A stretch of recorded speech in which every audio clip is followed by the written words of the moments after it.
my God, I was having so much fun. I have mixed emotions about our last session because watching Xanath and Puck have that really cool back and forth about what Puck had to experience, finally getting rid of that shadowed creature that no one knew anything about until it triggered in that event, that crossover with the wizard Caleb. I went all the way back to the beginning of your guys' story and started reading some of the earlier sessions. And I'm like, it's so much fun actually seeing the growth, like actually watching the characters kind of grow and expand to the point where in the earlier sessions, you guys really weren't that committed to each other yet. You know, like there was still a lot of like unknowns about the purpose of the relationship that brought you guys together and the seeking out of the information that the last survivor of the Wanderman Assembly was telling you on, now that we know more of the truth. And after recounting the notes of the last like 4 or 5 sessions, I'm like, these are totally different people now. These are not the same people from the beginning. And it always gives me the warm fuzzies when I see that happen, because to me, that's the very nature of the game, right? Watching where you begin the journey, and then as you begin to realize the end of that journey is getting closer and closer, the threat becoming more visceral and the danger becoming more visceral, and all of this kind of like watching Xanath be so defensive and protective of Puck, you know, was like, it just showed that the growth of those characters was becoming like so center to everything. And it makes me sad though sometimes, because sometimes you don't want to say goodbye to characters. You don't want to say goodbye to them, but like anything, there's always a terminus. There's always an ending. There's always a finish to things. And I was feeling very nostalgic to the beginning of our campaign. So I was like doing a lot of reading and updated note taking. And to a certain degree this week, because I had a little bit of extra time on my hands, you know, you guys are, what level are you guys now? You're 19. Yeah. Yeah. I was doing my final kind of write-ups through all the series of notes and backstories. And now that we're about to finally begin to touch a little bit on Spot's backstory, I feel like Puck's backstory is finally concluded. Xanth is almost there. Earthen, with the threat of his family in the Tuscan Vale possibly finally coming to a threshold, and his commitment to bring back one of the missing Voigt clans as a way to bind the rest of the clans. We've been in the sea for so long. We've been in the Shattered Isles finally for a brief period. And here we find ourselves back at the beginning, but further inland, right? We're in the inland area of Wildmont. We're in the old stomping grounds of Rexingtrum and the Morrow Valley, and you know, where all these great things have taken place and have transpired.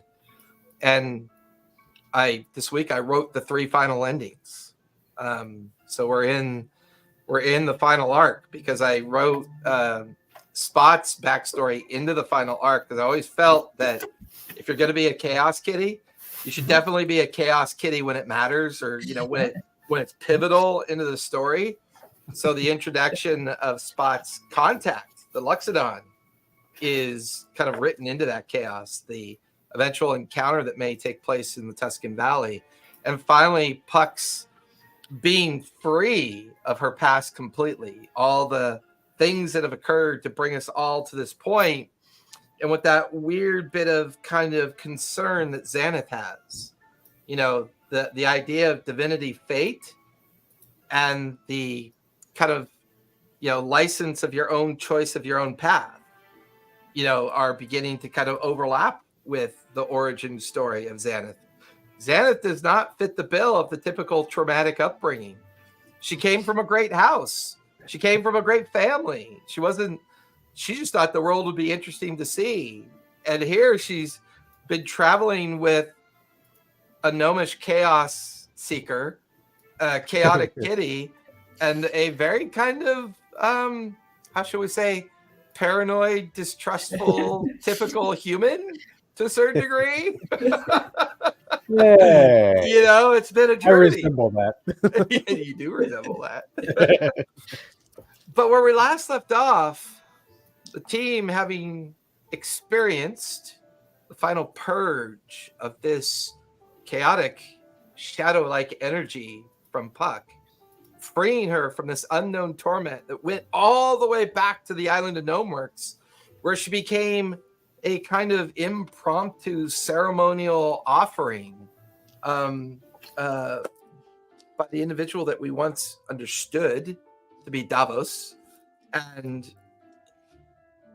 secretly hiding in the folds of her mind and her historical kind of like past of what had happened, Caleb panicked. And amidst Caleb's panic, he made what he believed was the right choice, but didn't fully understand the consequence, possibly costing him the favor and empathy of newfound friends that have yet to establish their relationship with this mysterious elderly wizard called Caleb, who is now in charge of the Service Assembly after remaking it and reassembling it into something that no longer represents the kind of evil kind of background structure that Ludinus had once kind of propped this place up to be. The very nature of Dwindle had changed with the passing of the king and growing favor of a mysterious female heir of the kingdom who has been gradually ascending to power within the monarchy, known as Queen Brendel. Most people call her Bren or Brenda for short. The shifting sands of everything around you and the reveal of both the lie of the Wanderman Assembly as well as the unrevealed truth about what Mason's true intent is. Well, it seems like he's focusing on some kind of control or manipulation of the natural world in order to bring something about of his choosing or of his mastery. We know he's leveraging Strahd and the evil that Strahd once was. We know that the blood talisman has become into play, a device we suspect is the origin of the first of all vampire, and what Strahd's heritage and Strahd's history might mean for Mason's choices in what he's doing. But for now, out of concern of their safety, not sure about the threat in the Tuscan Vale, unsure about whether or not Puck has fully recovered from this event, a opportunity. Spot had found the Emerald Paw Dojo, a place of quiet, study, practice, a place where monks of the Emerald Paw have come and gone for centuries, practicing their kind of natural way of coexisting with the natural world.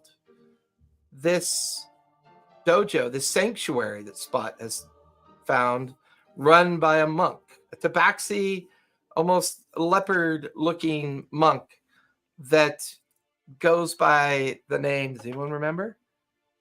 Greenwind, master of the open palm.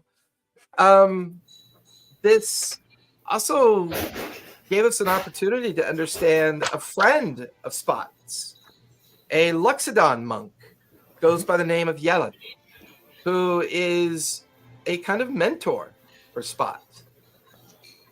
As each one of you grappled with these sudden changes and these sudden realizations of where this has all brought you,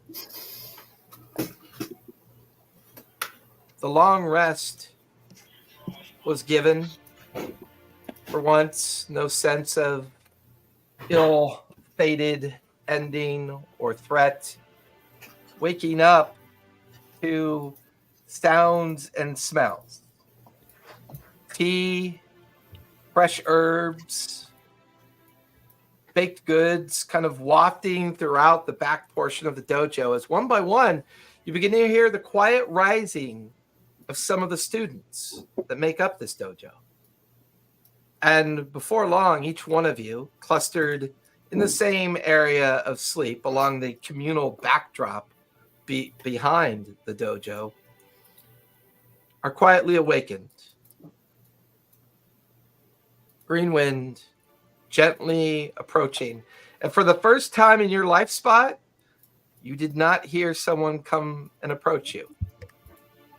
You feel the gentle paw of green wind on your shoulder, waking you first, eventually waking Xanath, and then Earthen, and then Puck.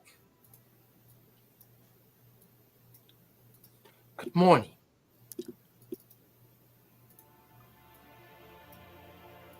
The meal is prepared. Feel free, when you are ready, to join us for our morning activities. And then, when the morning is concluded, we shall discuss what you would like to do next. I have some new information I wish to share with all of you. Please, eat, wake, refresh yourselves.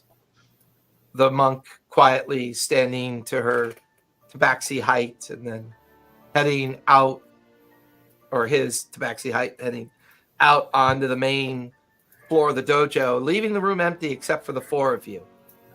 Four of you kind of sit there staring at each other, looking. You can see the shadowed silhouettes of the other monks practicing their morning routine. It is early morning. I believe we're on the early morning of day 3 since your arrival in Rexingstrom. Yep. What would you guys like to do today? First, before I do anything, I just kind of want to check in on Puck and make sure she's doing okay. Because that was a big thing that Spot wanted to stay in with you guys. Did you just call yourself Scott? It's been a long time. Scott is a cat. If you end up having a were-human situation, where you're bitten by a rabid human and turn into a human. Oh my god, it's so good. Earthen's feeling a little scared of water lately, you know.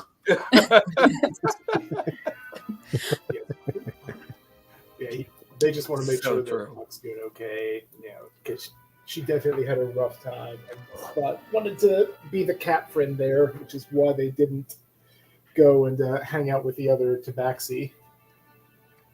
Oh, thanks, Spot. Yeah, Puck is shaken, but she's handling it, and she's grateful for all the help. Spot just kind of leaves it. I think I got you covered too. Just kind of gives you a thumbs up, and then just kind of goes over. Makes for the door and makes sure to give Earthen his customary just smack on the back of the head with his or with her tail. The two kind of friends. Yeah, love you too, buddy. It's a good thing I'm not allergic to cat. Oh, that'd be perfect. Perfect. Cat Lord, why couldn't you make this one human? So we have trouble. We know there's trouble bearing down in the Vale.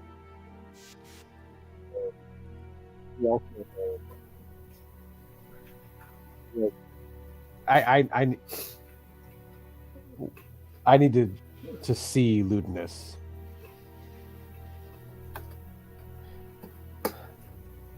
At least that was the plan.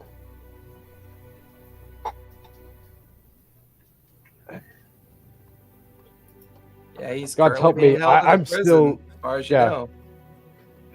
God's help me. I'm still paranoid. Mason, could Mason have just done this on his own?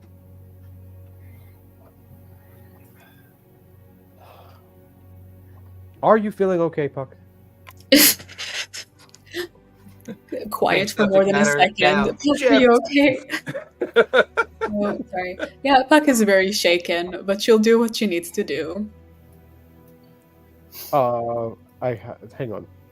And I pull out the wand of Gateway, and I'm gonna say punch and activate the wand. So I can bring Punch here, because Punch is still back in the Isles. Yeah. When we left. No. Right? Yeah.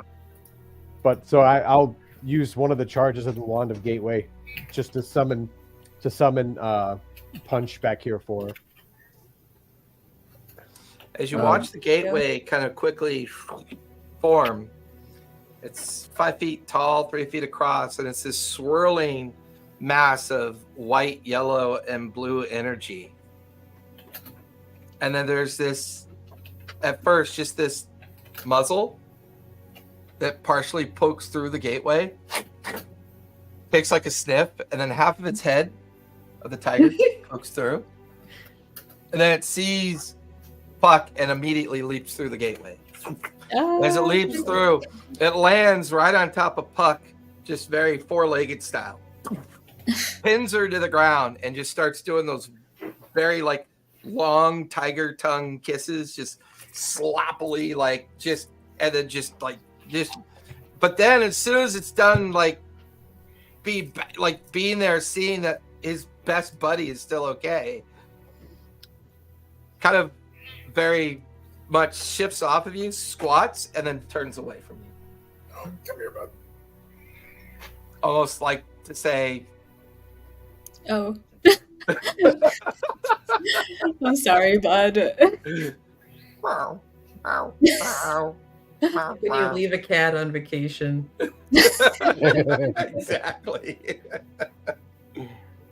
No, I'm sorry. Thank you, Earthen. And I am very worried about your family.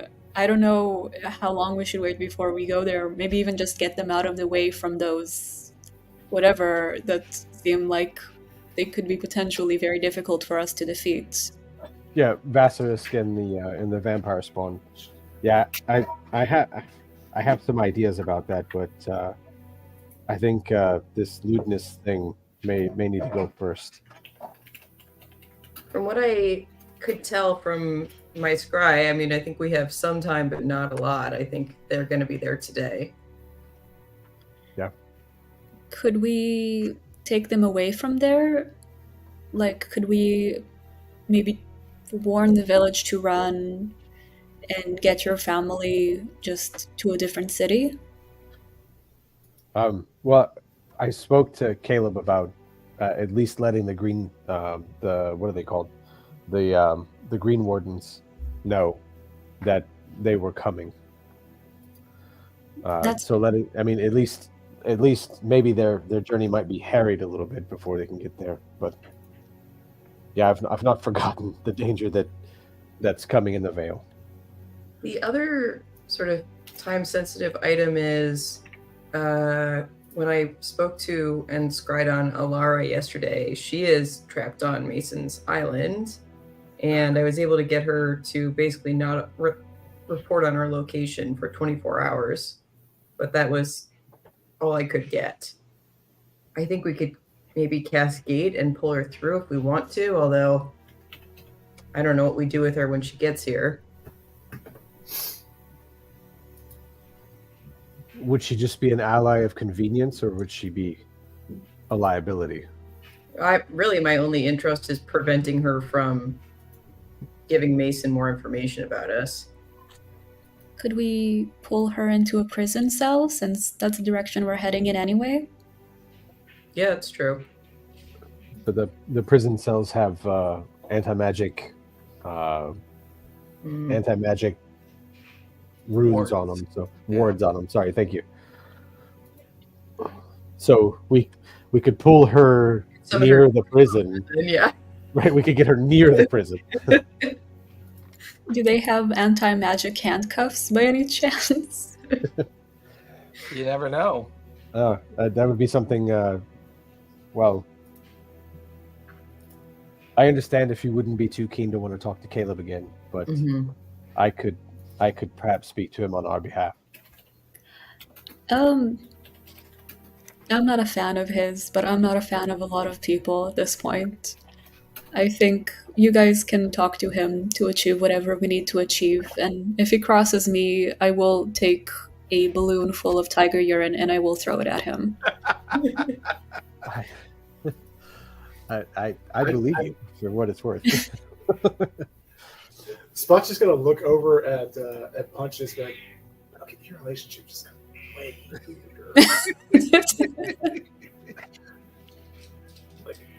I think that comes from her old tracking days. She would do that to hide from the bad guys, right? I'm being polite. I would also use Every- other forms of urine. I don't care. I'm very mad at him.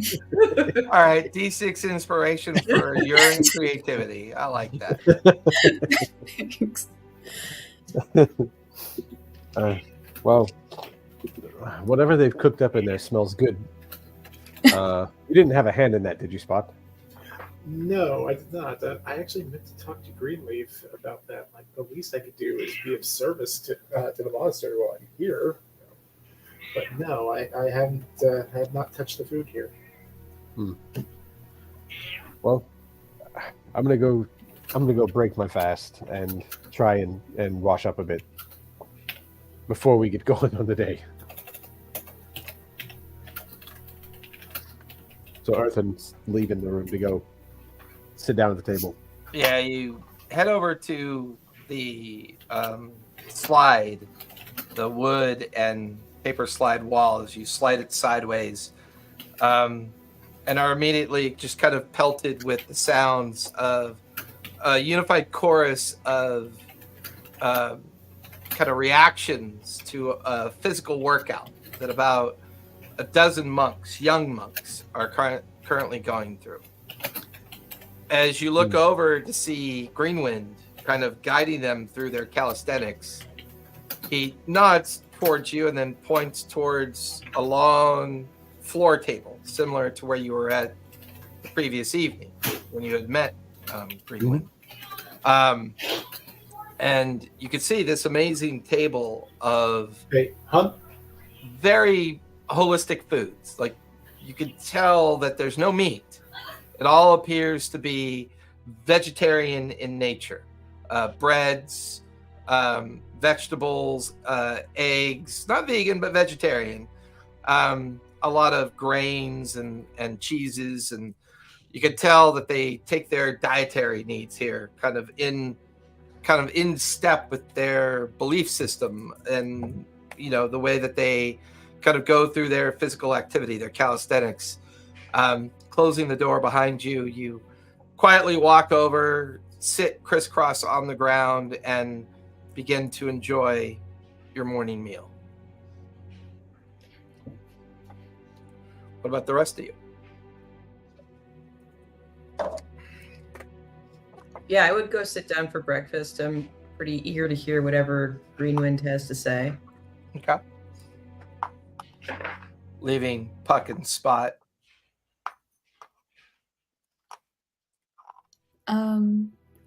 We can go eat. I just want to make sure. So after this, we're going to the prison, right?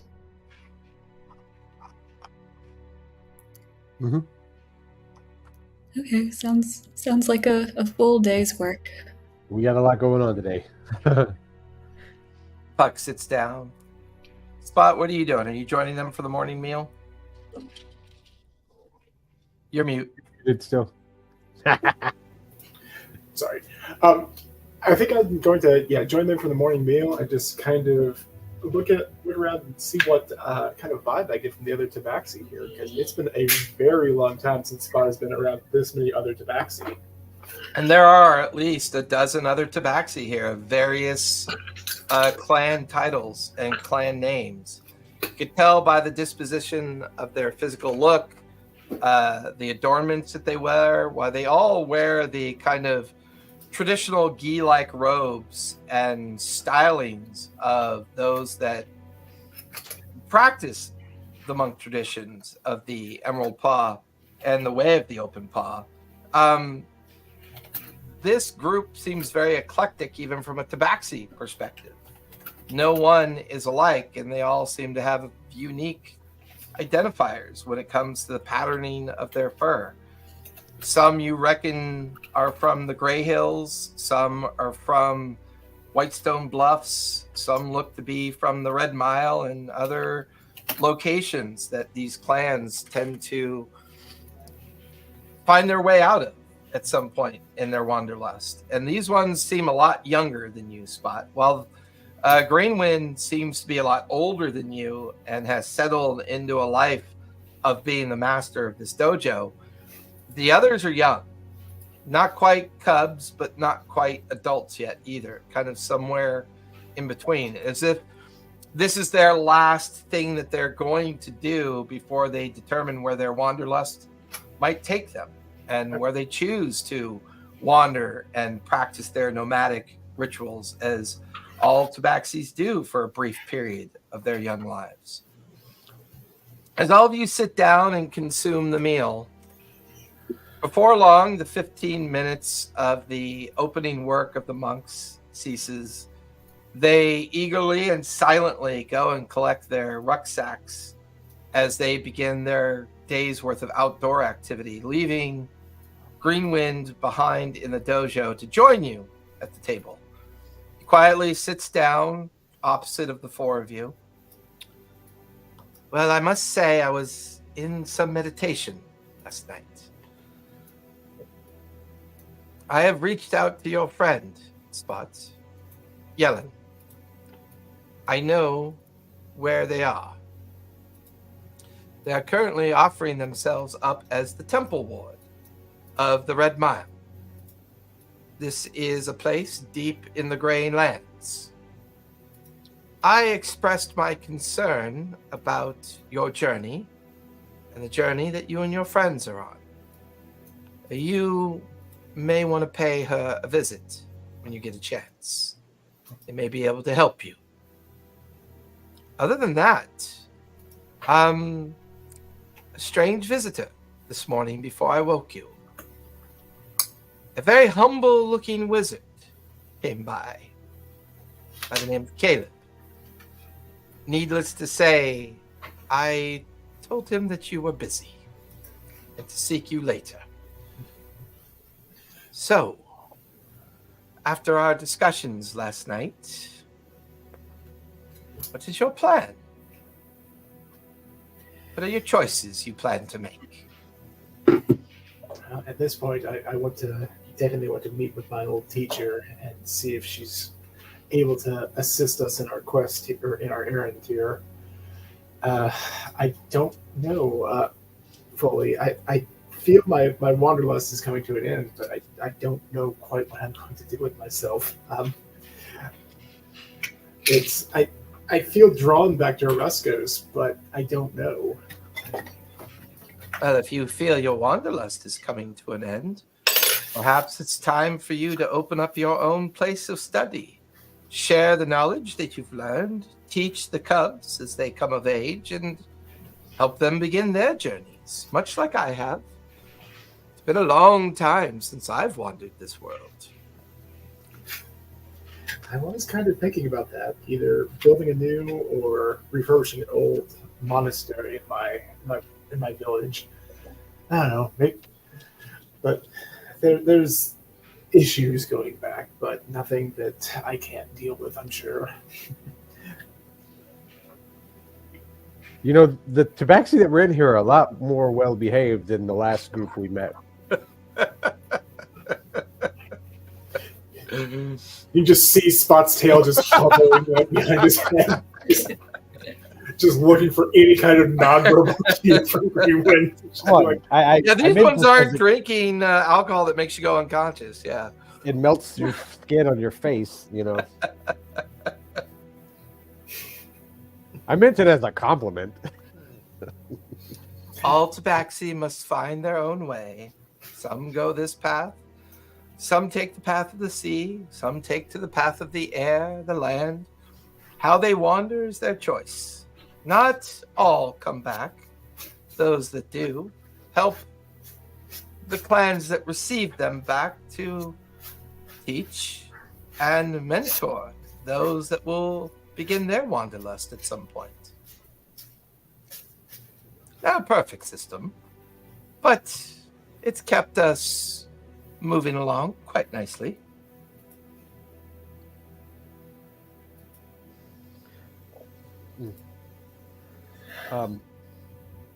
I appreciate you letting us know Caleb checked in.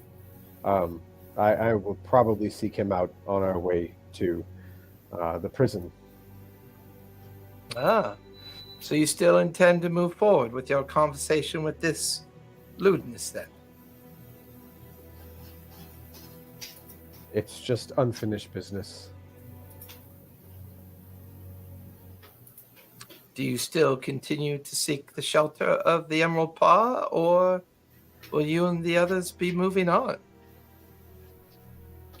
There's no limit to our hospitality. I just want to make sure that your plans are still your plans. I'll look back to everybody else. I mean, it really kind of depends on how these things go, I think, right? I think that's right. I think we certainly know we won't be here all of today. I don't know whether we'll be back. Well, enjoy your day in Rexentrum. The door is open to you. As long as I am caretaker of this dojo, I will not allow anything to harm our guests. But, as Spot knows, I will be transparent to you.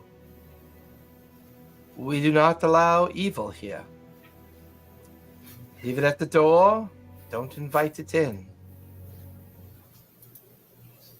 A heavy conscience is very difficult to carry around your whole life. Greenwind stands up quickly and quietly. Well, I must attend to my students. Good day. And they just kind of, it's weird. You've gotten used to Spot being silent. Like, Spot just doesn't, like, make any noise. And this monk's no different, except maybe even a little bit, like, kind of creepy at how quiet they are. You know, compared to even the subtle noises that Spot might make from time to time. And you just watch them quietly stand without really moving, quietly walk towards the exit of the dojo. You're just like they're not moving, and then just kind of gone.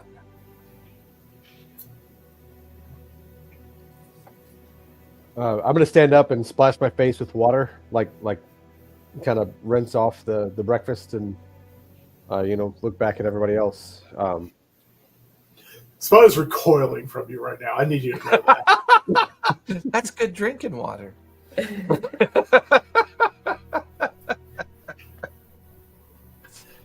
There's a well outside for that.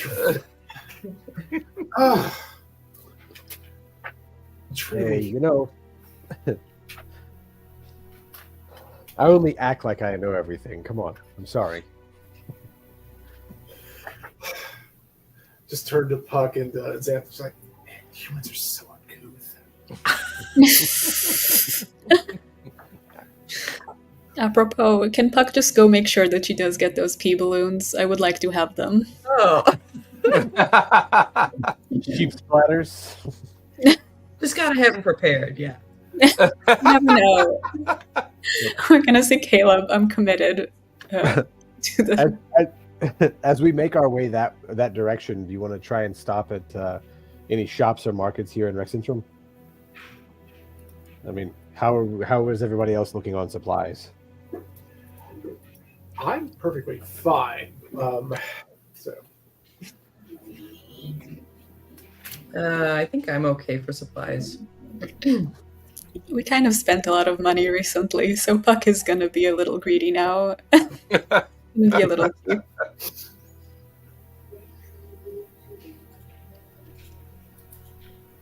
But maybe we can sell some stuff. Honestly, a lot of stuff that we got we ended up not needing, such as the magic earwax. Magic earwax. Yeah. For your ears, and it's magic. Right. Yeah, that's true. There are some things you could potentially unload if you wanted to. Maybe I just- could really use some better armor other than clothing. Oh, whoa. I've been wearing clothing this for a while now. How are you alive? Normally I stay really far away from stuff. I just try to keep stuff moving. I mean, it gave me benefits on stealth. Like I got a bonus of stealth rolls, but I had no AC from it. No bonus AC from any of it. Well, maybe we could do a very quick shopping spree and then do all the really important dramatic stuff. I mean, that's why I stayed like more than arm's length away from everything as much as possible. Or I changed myself into a dragon. Oh. Because they have a natural AC, right? And we could probably use more health potions and stuff like that. Yeah. I do, as we go to step out of the dojo, I do leave 4 platinum like in the drop box, or in the tithe box. The tithe box, yeah. Yeah. I dropped 4 platinum in there on the way out. And I look for someone who would like to buy magic earwax and Hand of a Mare Person and book about mare people. And I also have a hag's tier too, but I don't know. I'm sorry? Don't you have that hag's tier too? Hag's tier? Oh, Yeah, right. you got like something from the hag, right? The little green orb or whatever it was. Oh, but isn't that something like you're supposed to be able to call her in your hour of need? Is that Puck or was that Spot? There was something like that, wasn't there? I think that was the agreement she made with Puck. She had Yeah. a separate agreement with Spot. Yeah, I think so. I think she kind of had a bad relationship with Spot, if I recall. I think she just didn't like talking to It's Spot at not all. as nice to Spot as to Puck. Well, Spot called her out on eating fairies, which is very fair. But she didn't like that. Spot was hungry. No, Spot I was the drew the nice line one. Yeah, I draw the line to eating sentient beings. I was quite mad at them at the hag. Yeah, very fair. She was very creepy, but she helped us. Kind of.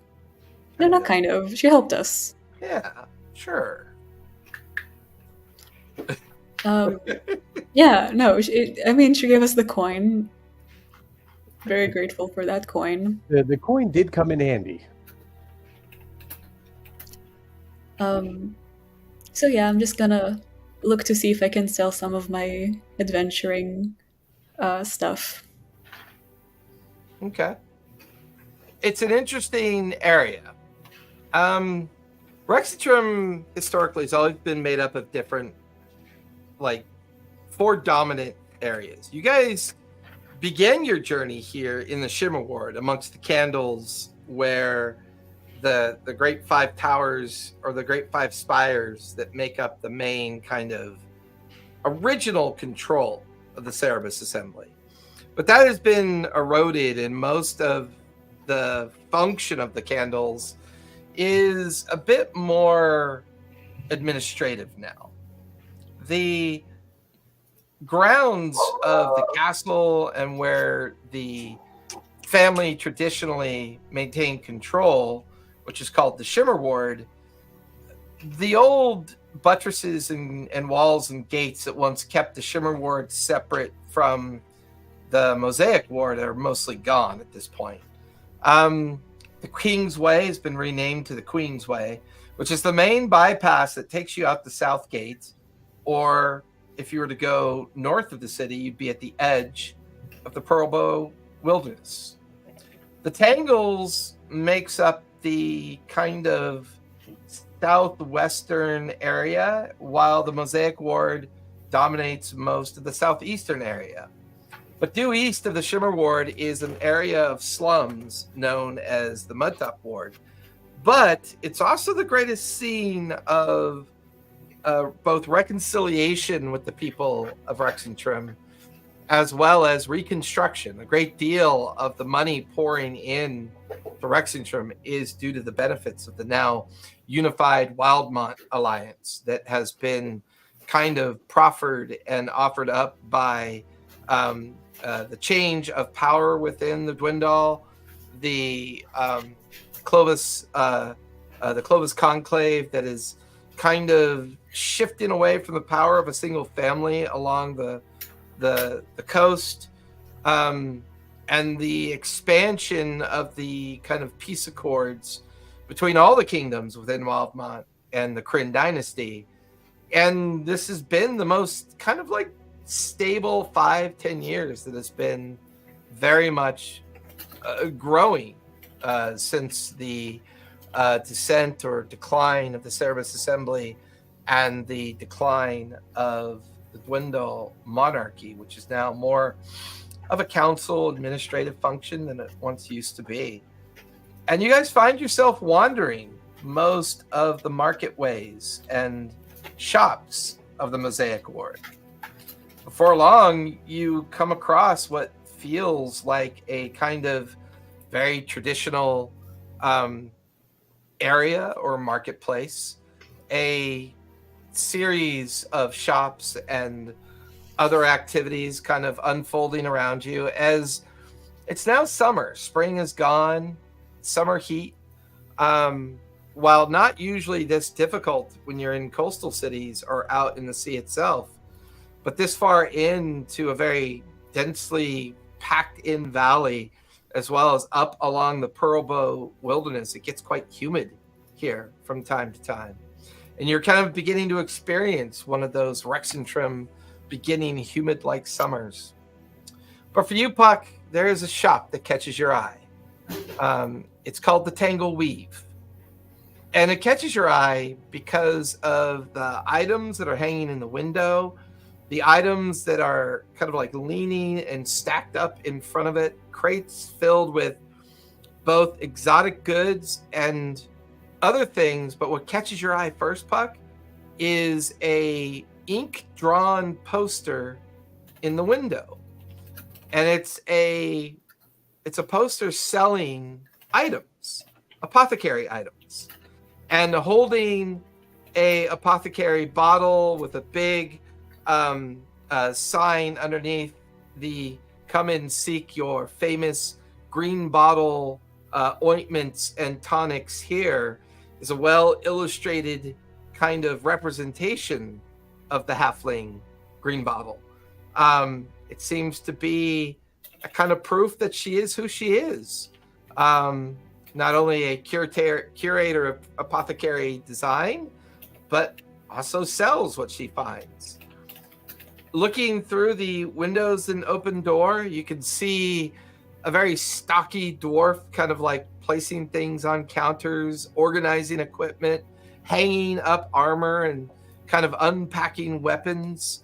The dwarf seems to have a steel plate that covers the top of their right of their head and curves and arcs all the way towards the top of their jaw.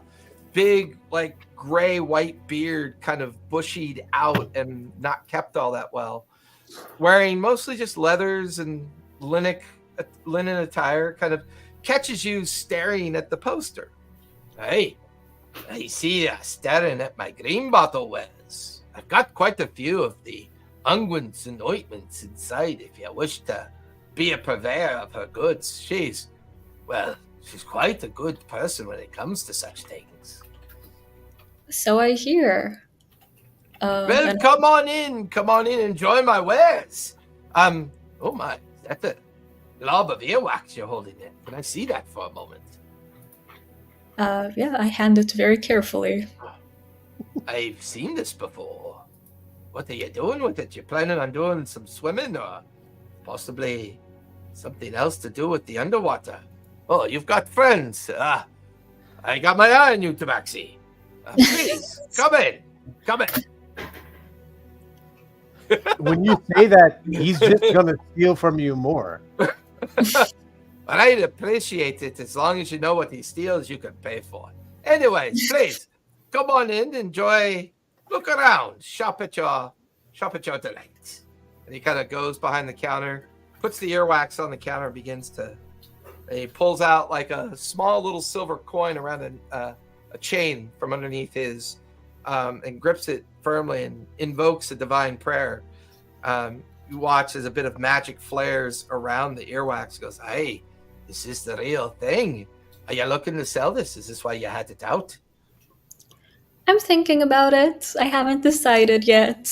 I'll see what it's worth, and then I'll decide.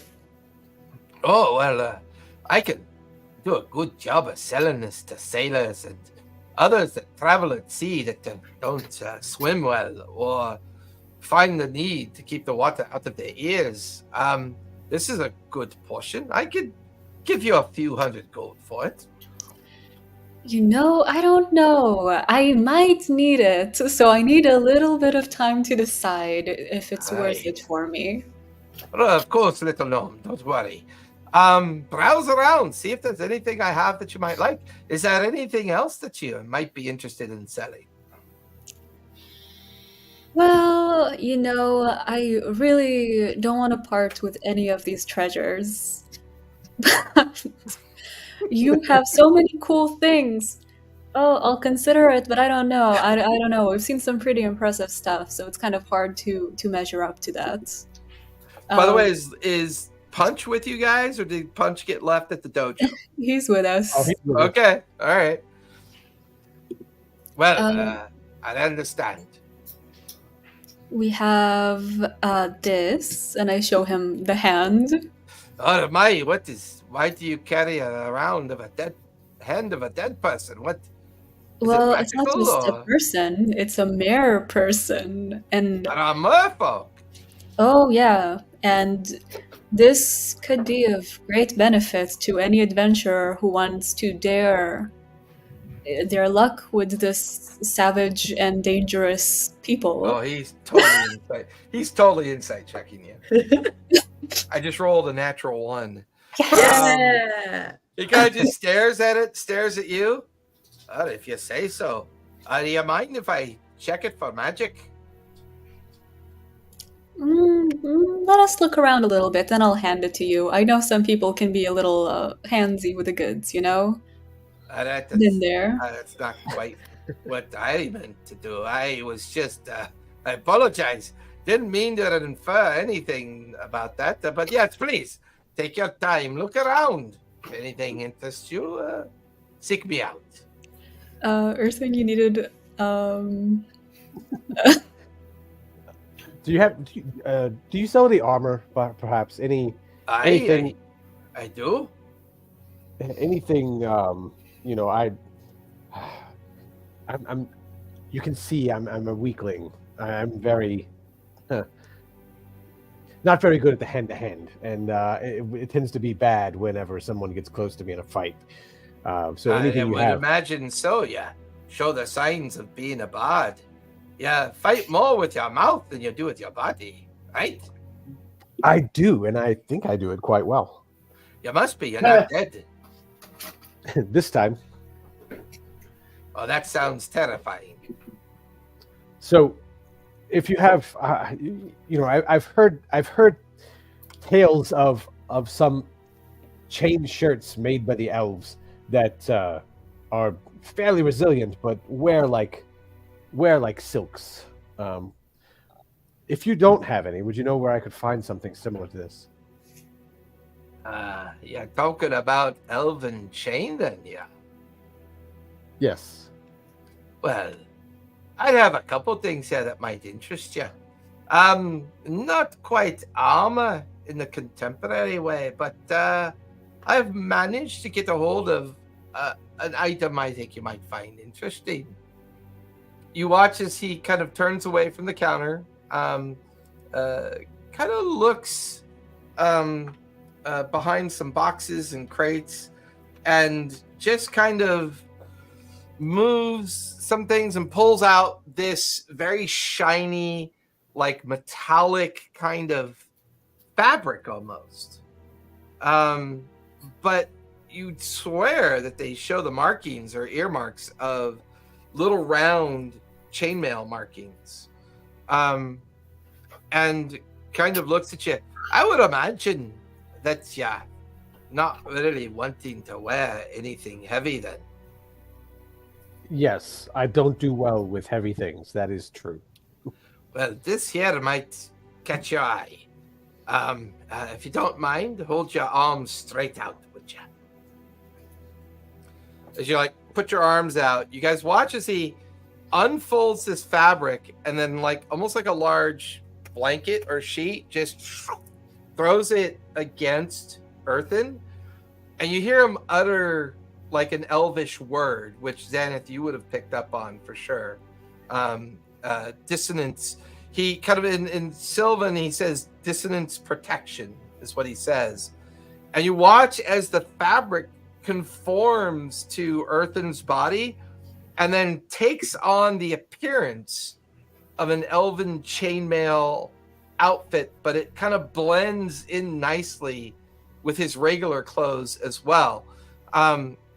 No weight, no sense of wearing any weight, but as you look down at it, Earthen, you kind of like do that to the hauberk piece, so you can feel the metal, you can barely hear the metal react. Got this from an elven friend of mine when I took a visit to Kryn about a year ago. He was unloading a good deal of this. He calls it dissonant fabrics. Very fine manufacture of very small patterns of elven chain. And then he uses a kind of magic to invoke a way for it to, when it's not on your body, it's but fabric by itself. But when it adheres to your body, it kind of takes on the shape of your needful thing. And it would appear that you're in need of good protective armor. Therefore, it takes on that shape. It is made with residuum as well. So while it might be a bit expensive, it doesn't require any attunements. I quite like this. How much would you part with this for? Well, it's the only batch I have. I don't know when I'm going to get another. So to kind of, well, mimic what your friend here gave me, I'd have to think about it a while and see about, if I can let it. I'm just kidding. Let's call it 25,000 gold. Okay. Let me dig that out. Puck is like elbowing him. Wait, no, I can get it down. I promise. The dwarf's like, what do you mean? Okay, I'm not used to somebody just like offering up retail for my prices. Don't you want to like haggle and call each other names or anything? I need to point out, like, the entire time, every second, this guy's eye is not on spot. They're not stealing anything. They're taking things off the shelf with their tail and hind feet and just putting them in random locations so he can't find anything.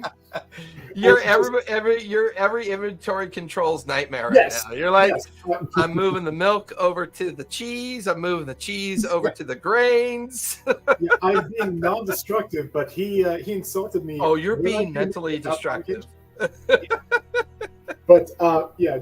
After Earthen just kind of agrees to pay full retail, they just turn around, just slack-jawed with like a random thing in one of their paws, just like almost dropping it. Just see how funny it is when we make jokes. I understand. But anyways, he folds it up, wraps it up into some silken cloth, and moves it over to you. So you're now in position of dissonant fabric. Once per day, you can make it into any shape or form of protection that you require, whether it be dwarven chain, elven chain, plate mail, any armor that you choose. It suffers no weight. So all of the outcomes are considered light when it comes to the actual weight of it. It offers +3 for protection. As a bonus action, you can inspire feign death. So you can actually, as a bonus action once per day, you can let the fabric know that you'd like to pretend to be dead. It then uses the spell feign death, putting you into a possum-like state for up to an hour. It's the perfect fabric for a bard. Yes it is.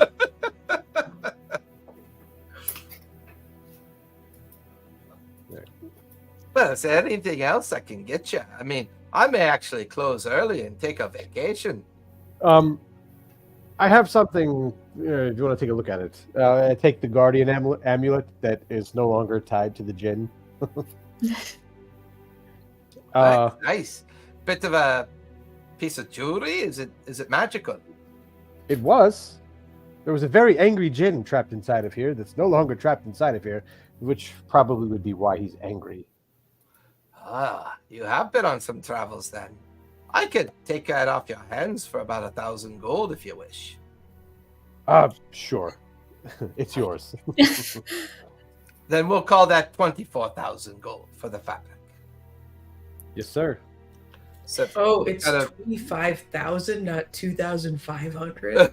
yeah, it was 25,000 gold. Yeah. Well, while we're talking price of bread, Puck is I really didn't mention anything about that. You're a very strange gnome, but you're quite. He looks and sees the tiger kind of bristle a bit. You're very nice. Very nice. Thank you. What do you have that might help somebody with a being that is of the undead nature?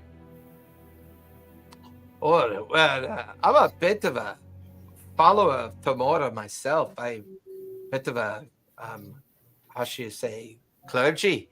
I do keep a pretty healthy stock of holy waters, holy emblems, and other scrolls and potions that might help. Are you looking to survive their touch? Do they exhibit the chance of curse? What's your greatest threat that you think these undead might have towards you? We might encounter a vampire in our Holy Tarmoa! continued Man. travels. You know, the best way to deal with vampires is when they're over there in front of you, you turn and you go the other way. That's like the best way to deal with them. I mean, I have some of the more typical equipment that you might need, but some of them can be very powerful and difficult to kill for sure. I do have some silver of mercury potion as well as some other kind of traditional oils to battle the vampire, slow them down, weaken them. I carry a pretty heavy assortment of silver ingots that you might want to use to produce weaponry and such, but there hasn't been much call for any of that for a very long time. So I haven't really made much for the purposes of dealing with the vampire. I mean, given some time, perhaps I could go and visit the temple ward of Tyramoa and maybe garner you some special items, but that could take a while. How long is a while? Couple days. Spot kind of chimes in. I don't mean to butt in. I am actually also a worshiper of Timora. If I can be of any assistance to you there, I can comprehend and interpret any languages you come across. Just throwing it out there, and I'm quite dexterous. So, it seems like some things you might want for your luck deity. Just saying. Well, it's not a matter of needing that kind of help. And lucky day to you. The challenges I have is the ward of our temple won't be back for another 2 days. They are the only ones that are gifted with the ability to share both their knowledge as well as the equipment that they might have available. I mean, you could always go to the wards, the north of the Shimmer, and find other temple keepers that might be able to help you. If you truly have an undead problem such as this, or you're planning on traveling upon places that deal with the undead, surely they must be willing to help you then. Just gonna make some note, like, all right, going to the Shimmer Temple of Timora. So you don't have too many things against vampires. Not really. It's not something that we plan for.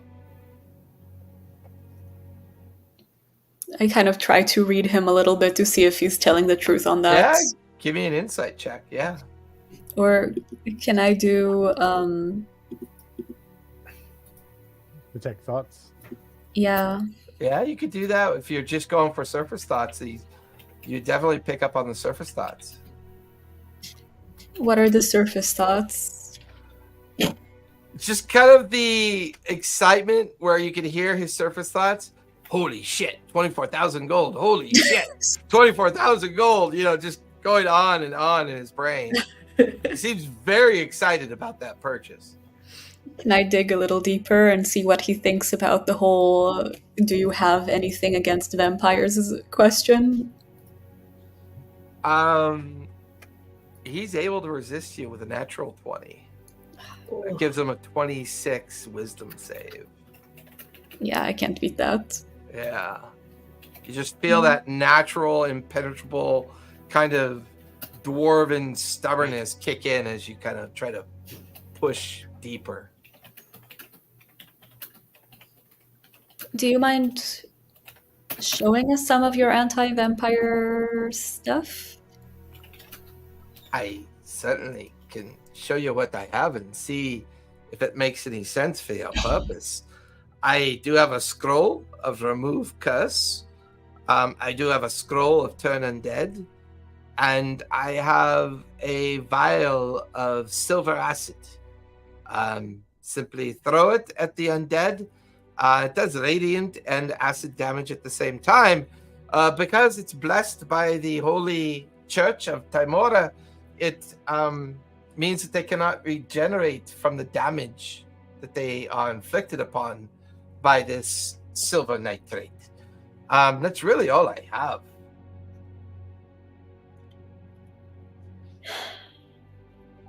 I don't know. Yeah, I see where you're going with this. I see. Well, what do you have for protection and extending someone's life so they don't die? Often when it comes to extending someone's life, I can offer up excellent advice. Or if that doesn't help you, I do have potions of healing and regeneration as well. As far as protection is concerned, I do have some protective gear, shields, belts, and rings, of course, of protection. You know, there is one bit of gear that perhaps you might be interested in. It is almost as if it's made for the size of your head. It's a circlet that I came across. At first, I thought that maybe it was jewelry for like a small child, but I guess it could be for a halfling or gnome in small stature as well. It's a protective circlet against necromancy.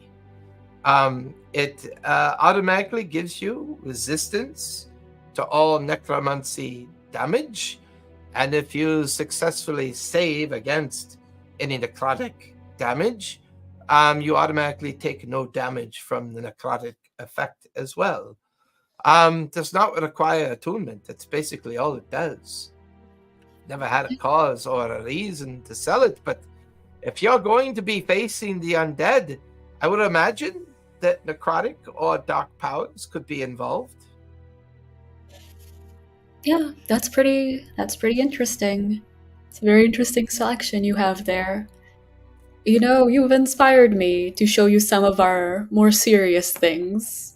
Oh, more serious, like a leg? You could say that. A leg in a bottle? Oh, if only. This would be in a barrel, perhaps. Could be a barrel. Anyways, if you've got the hand, I would imagine you got more of the merfolk lying around somewhere, as you appear to be comfortable pickling merfolk. Oh, well, somebody certainly is. And she takes out the golem building book that they got from the very mad scientist who was making the cloud golem. Holy shit, that's right, you got that. He looks down at the book and... My hoarding is paying off. Yeah, he like...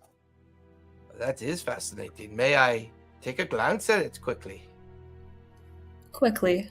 Kind of slides it over, opens the cover, starts kind of fingering through some of the pages and stops and closes it. Tell you what, I'll give you this circlet in exchange for this book. You have nothing else? But I guess it depends. He looks around. How are you with the rings of protection? Do you have any of them currently? I have a few, but I'm curious. You have a few. Crying out loud, where have these people been? I don't know. I've got a cloak that might be helpful. I've got boots and belts. I've got I do have this one item, but I don't know if you're interested or not. Give it a go. He goes over to like a ceramic little box and he opens it. And there's this tennis ball sized marble inside of it, because you can tell it's made of stone and glass of marble. Pulls it out and he sets it down, and then he stares at it for a moment and he goes, "Swarm of crickets." And when he says that, you watch as the marble splits open and a huge cloud of crickets come like boiling out of the marble, and it begins to just fill up the shop. And then he quickly, chaos done. And then you watch as the cloud of crickets kind of dissipate. That's the only one I've ever tried with it. This is a chaos orb. Once per day, you kind of just tell it to do something. Sometimes it does, sometimes it doesn't. I've experimented with more nefarious questions to it, but nothing too advanced. But if you need a distraction or something to give you a little bit of an edge, this might be helpful for you. I mean, it sounds a little unreliable, but I guess whatever. Chaos is always unreliable, but quite fun. Like, Well, sets it I guess down you on the never know counter. when you need extra insects. And But she it tries to doesn't play it have very to be. cool. Yeah, it doesn't have to be a swarm of crickets. Meanwhile, you can feel Punch kind of like nudging at you and like smiles up at you, and there's like a mouthful of crickets in his mouth. Yeah, I guess whatever. We'll add that one. And I give him so the ear okay. So we're trading the book for the circlets. We still have the earwax and the hand to sell. For the circlet and for the orb. I'm okay with that. We could do a straight trade on that. You know what? Just as much of the vampire stuff that you can give us. I know. Or, you know what? I'll give you for one silver mercury potion, and a promise that you will try to get us something that would destroy a vampire as much as possible. I know you can't guarantee that, but this is a show of good faith. I like you, little gnome. Absolutely. Tell you what. Here's a vial of silver nitrate. Here is the scroll of Turn Dead, and the circlet, as well as the chaos orb. I would like the hand, the earwax, and if you don't mind, first pick of anything that you might come across that others are not interested in, and I will make inquiries to find you what you need. That sounds like a deal. And she puts out her little hand for a handshake. And his big dwarven hand kind of just envelops it and but very tenderly kind of gives you that up and down motion. Ah, good. Now, as soon as your tabaxi there is done rearranging my shelves, perhaps they are in need of something and have garnered my attention, or the cleric here, the seer? Is there something that you might require? I don't have anything that I need. Oh, a person of the cloth that is both wealthy and has all their needful things. Perhaps I should switch the helm then. Tabaxi, anything that you require? Spot just kind of slowly puts the book or whatever that was in their tail back in there. Yes, actually. I just visited with the monks at the other monks of my order. I didn't want to bother them with this. They'd already done so much for us, but I wanted to see if perhaps you had anything that could either help me focus my key or allow me to draw on it more readily. Focus your key, draw it. That's a pretty monkey. I see what I did there. A monk-specific item. The closest I have to that is a device that might enhance your stunning strike. I'm listening. It's a ring that you'd have to wear. Basically, as a bonus action, when you invoke Stunning Strike, it causes the person that you strike to be at disadvantage for the save, and increases the difficulty upon which your strike will cause them a stunning effect.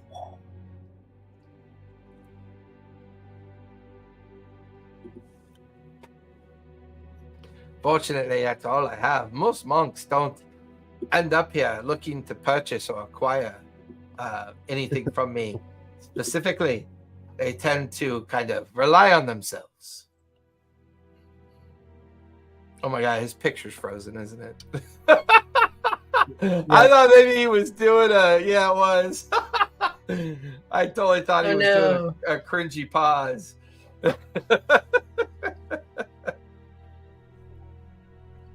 Lightning must have hit the ground near his house. Bumped the reset button on my PC. Yeah. Well, I had your friend for some reason just standing there frozen as if to be standing at something. I think he's communing with Tamora. Yes, it is not his lucky day. Their lucky day. What brings such a fine crowd as you four and your very large kitty cat there with the drool coming out of his... Oh, wait a minute. I think your friend is coming out of his strange sense of isolation. Oh, you're back! Oh, that was very weird. Yep. I'll be back on my main PC in just a second. I bumped my PC's reset button with my cat drugs. So, but yeah, I'm on my phone for a few minutes because, of course, there was a Windows update queued. But as soon as that's done, I'll be back on the main. So, unfortunately, I did not get any of that. I told you, he's communing with Tamora. Exactly. Anyway, I apologize because of that technical issue. I have absolutely no idea what's going on. Basically, it's a ring of enhanced stunning strike. The person that you strike will have disadvantage on their Constitution save, and it will add a +2 to the difficulty of your current effect of stunning strike. Okay. I'll be honest with you, what I was more looking at was something that would help me recover my just something that would allow me to draw on it for longer. Yeah, unfortunately, I don't have anything of that nature. Most monks tend to trade with themselves. I've never really had an opportunity to trade with a monk, so I don't keep much of that possession on me. Seeking out a monk master of the many dojos that are present here in the Shimmerwood. Perhaps they have something directly that they can trade with you. I will go back to the dojo when I'm able, but what would you like for that ring? Oh, let's see here. Your friends have already traded and done me good bargains. Let's say 1,400 gold and the ring is yours. All right, I think I can do that. And kind of brought the inventory restructuring on yourself. Oh, that's all right. I don't mind putting it back. It keeps me busy and keeps me awake. Right. Should be back on. But here you go. The ring is yours. Well, thank you for the business. Perhaps visit me in the near future, within a couple days or so. Well, that was part of our bargain. Yeah, so he kind of like hands the ring off to Spot, and Earthen's got his new armor. Xanath's content with what she has. Puck, you now have a few things that you have. The four of you kind of exit his shop, the Tangle, and you're back out in the streets of the Mosaic Ward, or you're in the Mosaic Ward. Where would you guys like to go next? Are we ready to go to the prison, or you have something else to do before then? I mean, we can stop by Caleb on the way there. All right. I just want to look at Earth and just be like, hey, do you guys think you'll be okay there? Because I would like to go speak with Green at a little bit more length. Yeah, that seems okay. There's no magic there, so. So actually, it would be probably a pretty good place to have Spot, but. I mean, you could always just open a portal, like if there's something that you need before, and like Spot will just jump through it. If somebody else has a portal and you don't realize it. No more portal problems. So you guys watch Spot disappear back into the crowd in the direction of where the Emerald Paw Dojo was located. The three of you begin to look beyond the boundaries of the initial walls and southern gate. The prison is no longer sequestered in the interior space of Rexingtrim. It's now a kind of dull and drab structure that exists on a low-lying set of hills just on the outskirts of the city. And during your walk down the Queen's Way and through the southern gate and out into the outskirts of the city, for you, Earthen, this city feels very different. What you remember and what you experience compared to what you're seeing now, it's almost like they're two different realities of what was and what Rexingtrim is trying to become, trying to make itself into. Passing by some of the sprawling suburbs that have been newly built on the outside of Rexingtrim, the three of you with Punch in tow begin to approach the pathway, a gravel road that seems to take you up about a couple hundred feet up into this flattened area of hillscape where this old, just drab gray building. You can see it's heavily guarded. There's a parapet that people are walking. You can see central towers. And it's, for all intents and purposes, is a prison. But there's a board, a signage on the outside of the prison. Kind of talking of consideration, warnings, and making sure that, you agree to the terms as you enter into this prison. And below the prison signage, it says population 1. As it seems to have been a prison specifically built to hold lewdness. I'm going to guess that's our guy.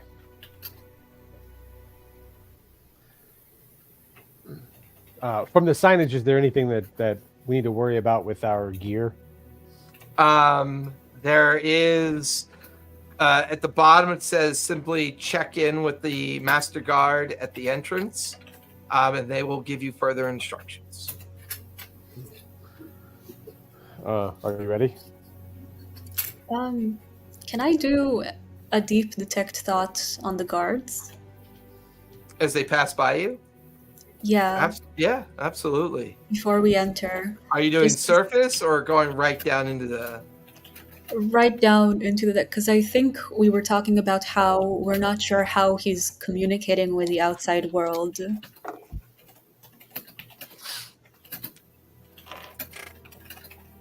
The guards are very easy to read. They're bored. They want action. They don't believe this old wizard, this old elven wizard, is a threat any longer. There's just this feeling of it's a waste of time, this general feeling that they're wasting their time. Okay, And you I guess- wait as each one kind of passes by you, and it's kind of a consensus feeling amongst the guards. Oh. Well, that's its own kind of concerning.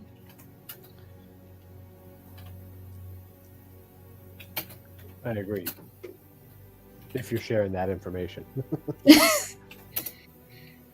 Not to be detecting your thoughts. Just an endless chain.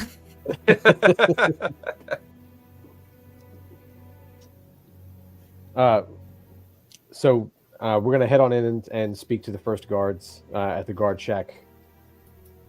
Yeah, like about our the special items. pathway on the grounds that leads you past the billboard, the signage. You go up to a door, a steel door with guards on either side. The door is open, and they, you kind of make inquiries. You go, Master Greenwich will say to you. You go through the doorway and into a very drab, kind of stone foyer entrance, where it's just a couple chairs, and sitting at a desk is this kind of like very much bureaucratic looking type of administrator. Their uniform doesn't fit anymore. Their long scraggly hair, their unkempt beard, just kind of like looks like they're reading something on the desk, and looks up. Oi! Well, you three look at... Oh, for fuck's sake, that can't go in there. As he kind of like stares at the tiger. Can I help? Yeah, I'm just going to move my chair back a bit. Can I help the three of you? Is there something you're looking for? What do you need? Not a something, but a someone. Oh, please don't tell me you're scholars and university and academic students again looking to talk to this old wizard. Find something else to do with your time. I'm busy. Goes back to reading his journal. I'm going to cast Detect Thoughts now. On Surface? Greenwich. No, that whole scholars bit. I'm looking for like that hook is for me to say, like, you know, what is he talking about, scholars and shit. Yeah, as you stand there and he's purposely ignoring you, his thought patterns and what he's thinking just kind of boil up to the surface. So sick and tired of these fucking people always coming up here trying to glean information from this genocidal maniac. Ugh, should have put the dog down when we had a chance. Can't believe they still let these rich kids in. He's just grumbling about the inequities of the situation. Seems genuine. So, my friend. Are you still here? Yes. I am sorry. Do I look like a scholar? I'm not a scholar. Ah, you're pretty. Well, I thank you for the compliment, but I didn't know that was a predicate of being scholarly. Well, you know, a lot of students and teachers are kind of pretty like you. You know, lots of color, signs that they're rich and educated. Not like us poor, humble god folk. Just put it out there. Before I press you further on attending to your guest, Press me. Am I being interrogated? I'm confused. Would you have a logbook that we could observe? Yeah. Well, I keep a registry of people that come and visit the old man. I can't just hand it over to anybody. Sorry, no. We are friends of Caleb, the current head of the Cerberus Assembly. As a matter of fact, that incident at the Towers and the Fingers last night, we helped resolve that situation with Caleb. Say, for instance, that you are Caleb's friend. What information are you looking for? He pulls open a drawer, takes out the registry, and sets it on the desk in front of him. Yo, feel free to look inside you. I don't know many people that would throw Caleb's name around so lightly. So, if you are working for him, I do suppose we're working towards a common end, and I also suspect we may have encountered some of these scholars who have visited your friend here recently. Well, I don't know anything about that. No one's visited Ludinus in 2 years. Well, recent is a relative time. So, Perhaps. Ludinus can't use magic, and his chamber has anti-magic properties, but somebody could use magic on you to let them in, to compel you to let them in and not remember that. They could, but that's about be as far as they're going to get. That's not great, man. Well, tell you what. Assume that you just use magic on me. Get up. I open up the only door that's going to lend you access to the iron hallway. The moment you cross that threshold, you're already in trouble. No magic will work beyond that. On top of that, there are many glyphs and wards of protections of various kinds. There's physical traps as well. If anyone can successfully navigate this place that we keep this man, well, they've earned the right to try, but I can assure you, it is no easy feat. These systems were designed by some pretty infamous people. I believe Essick was involved, Gilmore was involved, and some crazy blue tiefling that went by the name of Jester was also involved. Her plans are quite maniacal.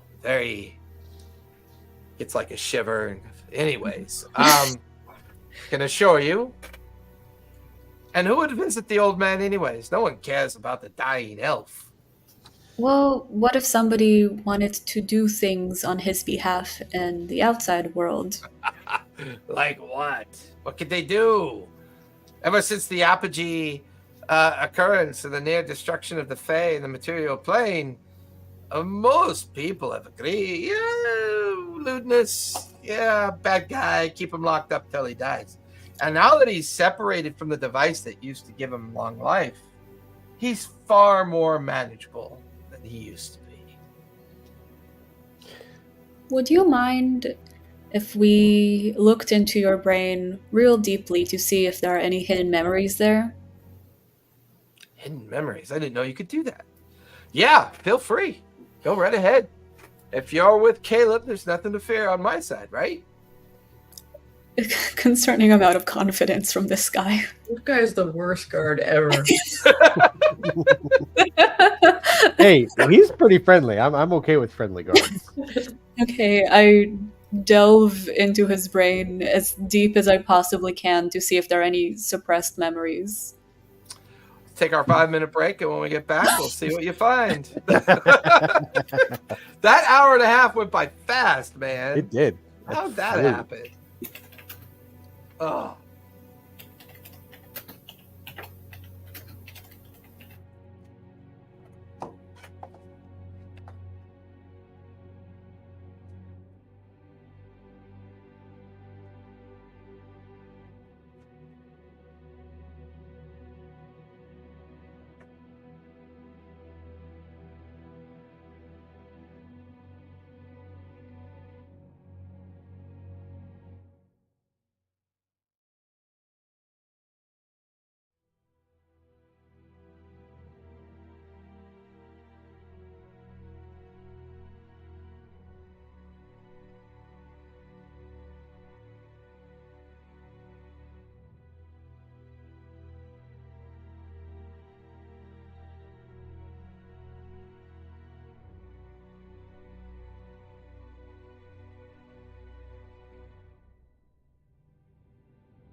And we are back.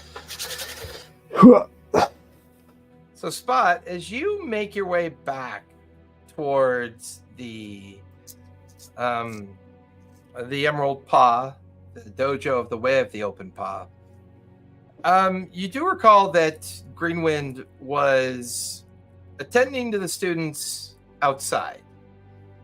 And it's not too difficult to find them because there's a 2-acre garden area that is built up with rocks, trees, and kind of other natural kind of curated open space. And some of the rocks are stacked in 20, 30-foot levels. Some of the trees are 15, 20 feet tall. And you can see all the students practicing their tumbles and their flips and their slow falls. They're all kind of practicing the things that you've perfected over time. And there you can see Master Greenwind kind of giving encouragement, yelling out purposeful words of focus. And while the rest of the city is unfazed by this activity, you stand there patiently. Greenwind sees you watching all this. Oh, the Spot, you've come back. Is everything okay? Caught it that time, but everything's fine, Master. I just had something that I had forgotten to ask you. May I be of any assistance training your students? If you would like to spend the day showing them examples of all the things that you've learned while on your wanderlust, feel free. So for you, Spot, you're going to spend the afternoon with them. Describe for me what Spot does throughout the afternoon to show Spot's skills and how you do it. I'm going to try doing the more legitimate things first, just kind of how to basically move with my ability to kind of move on like water surfaces or approach people without them noticing. I don't necessarily want to react violently. I don't need to show them how to injure people. I think they kind of understand that already, but just some of the applications that they can use for their open hand techniques they're learning. Yeah. There's a nearby pond that you show that ability that you've learned. You make it across the water almost as if it is never touched. There's not even a ripple from the motion that you make. You hear the students kind of give out a low murmur of acknowledgement at the wonderment of it. You climb up the tallest tree and they watch as you slow fall. And as you slow fall, it's just this silent, kind of slow, unnatural effect. Their eyes wide with wonderment. A smile of appreciation across Greenwind's face. And this goes on for a while as you show them the more docile or protective practices of silence, scaling walls, scaling rocks and trees, falling, tumbling. But you do it all with such silence that they're just mesmerized by the patterns of how you do it. And Spot just kind of wants to take it up. I did want to stress, I don't do this to be boastful. I believe many of you have actually been walking down this path longer than I. I stumbled into this by chance about 5 years ago. If this is what I was able to glean on the road leading here, imagine what you can do under Greenleaf's tutelage. Tabaxi of black and white stripes raises their hand. Can I try, Master? Greenwind, of course, if you feel you're ready. Kind of like stands up, and the young acolyte goes running towards the pond, gets 1 or 2 feet onto the surface, and like right into the water. Just plunges like neck deep into the water, sputtering. All the other classmates kind of giggle and laugh, and even the tabaxi that plunged into the water kind of starts laughing and pulls themselves out of the pond. Greenwind seeing this kind of brevity between the students. Remember, students, it's not what you see, but it's what you know you can do. Spot here has been in their wanderlust for a long time. The world has shaped their skills. Their ability to understand these skills has then shaped themselves as well. Your natural understanding of both the world and how to protect yourself from it will eventually help shape each one of you into the followers of what we believe. For we believe in the way of the open palm, patience, diligence, the guidance of not to purposely harm if you don't need to, but to defend yourself. To defend yourself in such a way that you can seek out escape or seek out a way to avoid such violence.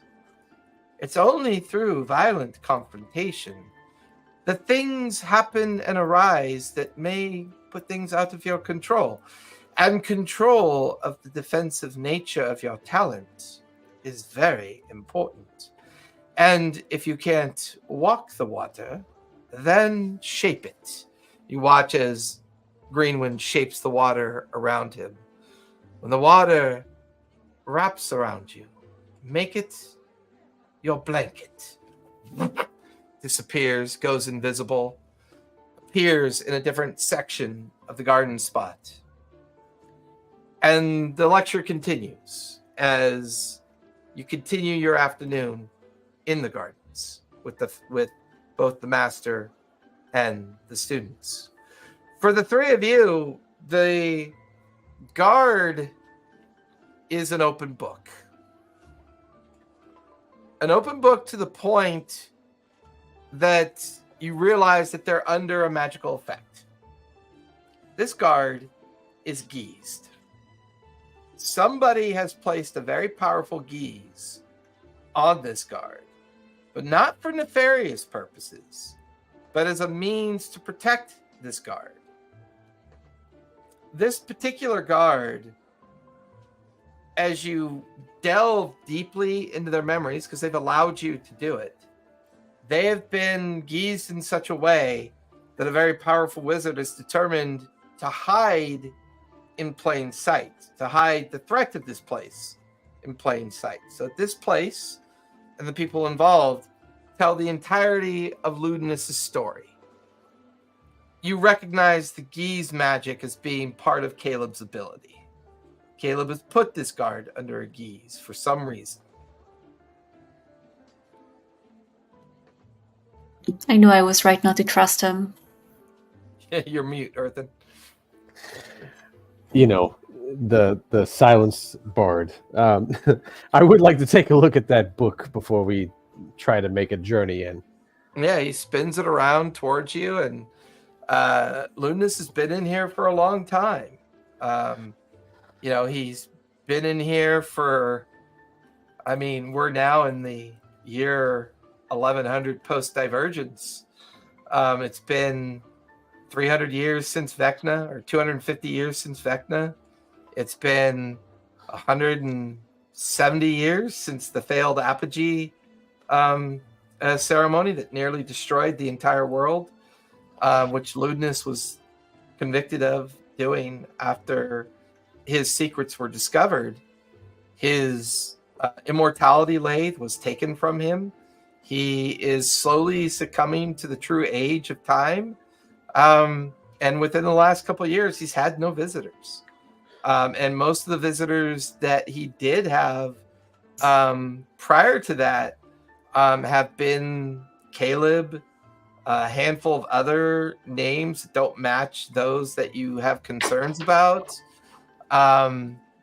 No real scholarly names, nothing no Mannheim name, none of the names from the interactions you've had in the Magic Mansion Mimic, learning of their supposed plot to free and reestablish the Cerebus Assembly. Just very common bureaucratic Cobalt Soul related people or or leadership types that have come to either, the reason they put for their visit is for confirmation or questioning or continued investigation into the apogee behavior. So nothing really sticks out as odd to you, Earthen, as you read through the book. Why would you complain about scholars that haven't been here in so many years? Because we always turn them away. They're like sycophant fans, people that believe that the world misjudged this great wizard. I don't let them sign into the registry because I don't let them visit. Do you mind if I look through your mind to see their faces? Can you do that? Well, I let me can try do this. Well, let me try this, and I'm gonna, with minor illusion, project faces of our recent enemies. Sibella first, and then Don't know that one. Sorry. Blackwood. Oh, Mistress Blackwood. She is a caretaker of the tomes within the Shimmer Ward. She's a librarian. When did you interact with her? Blackwood was the dwarf, I thought. Oh, I thought you were talking about. That was my fault. I thought you meant Thornbrook? Ella. Oh, yeah, Yeah. Thornbrook. Lara Oh, Thornbrook. no, Yeah, sorry. Lara is the Not one I thought Thornbrook, you meant. yeah. Nope, Blackwood, the dwarf. The Don't one know that we, one. The one that we accidentally sausaged. Yeah, sorry. He doesn't look familiar to me. He wouldn't look familiar anymore. But once you get to Alara, that would still hold true. Alara, okay. Yeah. Oh. Is she there now? She should be. She's a retired wizard who curates and takes care of the lower tomes where they keep a lot of the older books and information related to the founding period of the Cerebus Assembly and all of their academics. No mana leaf recognition? No, that one doesn't sound familiar. And then, shoot, where are we at? There's, okay. Cravel. Cravo. The face looks familiar, but that's not the name they went by. What name did they use? They used the name Mannheim. Is that the only person that's approached under the name Mannheim ever? I think so, yeah.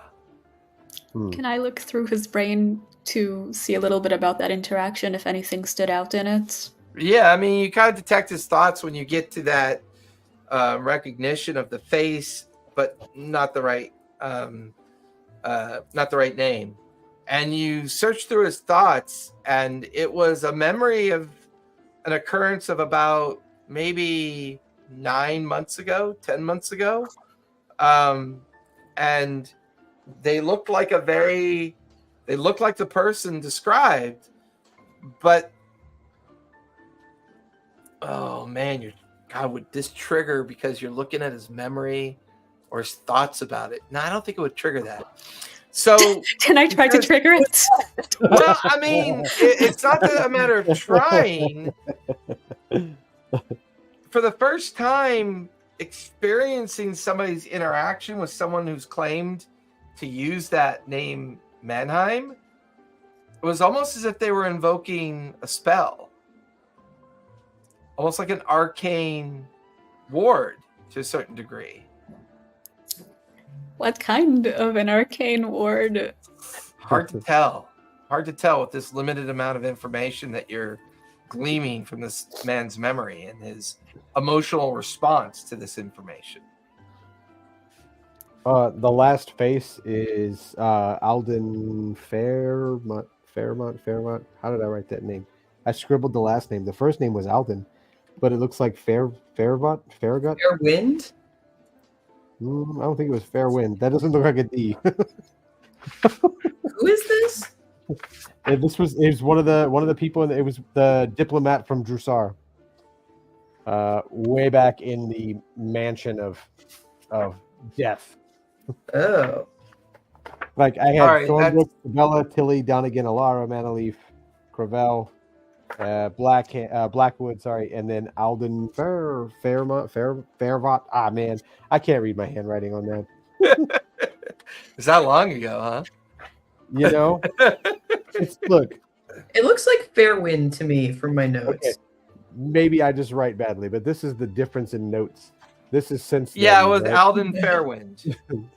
Yeah, it was Alden Fairwind. He was the instructor, and he was in charge of teaching diplomacy and political sciences back in Drusar.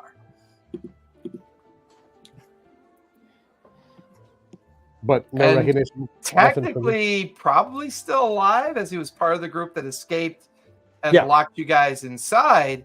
But there's no recognition of him as a person familiar to the guard.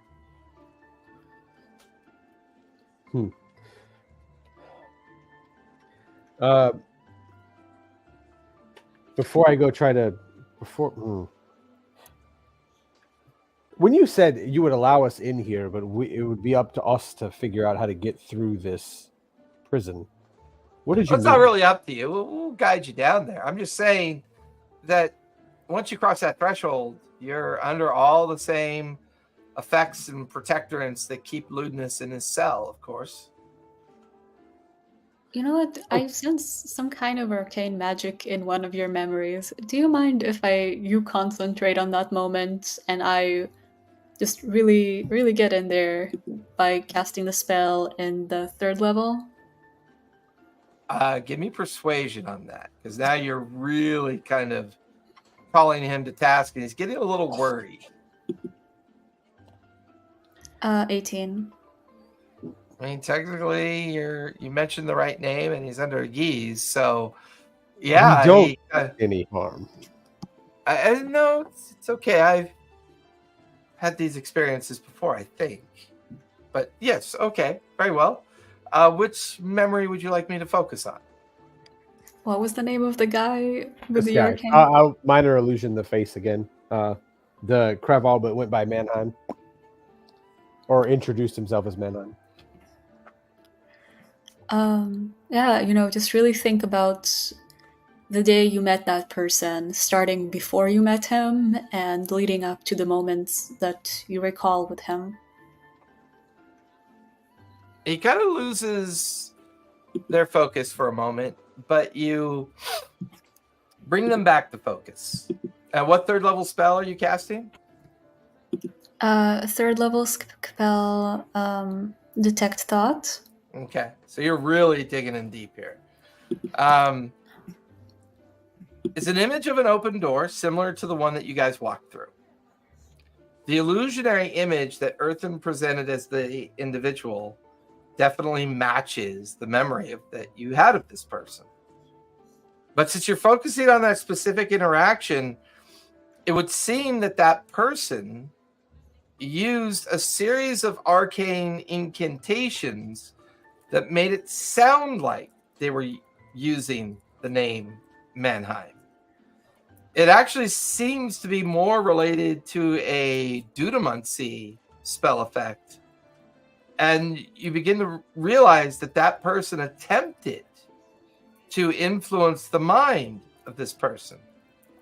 But because Caleb has this guard under a Geese effect, it didn't work. And that begins to explain another level of protection that have been placed on this place.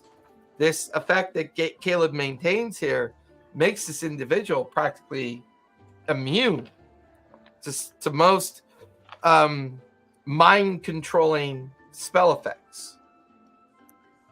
Do I get to see anything about if this person came in with anyone, if this person left in a specific direction? There was a shadow of a person in the background, but too obscure to make out. Does it look like Mason? It's almost as if the guard didn't really pay attention. And so it's not really a visceral part of their memory, but there's an outline. There's a shadow of someone in the background. Can I focus on any of his other senses, like if he heard heavy steps or a mechanic eye move or he smelled something?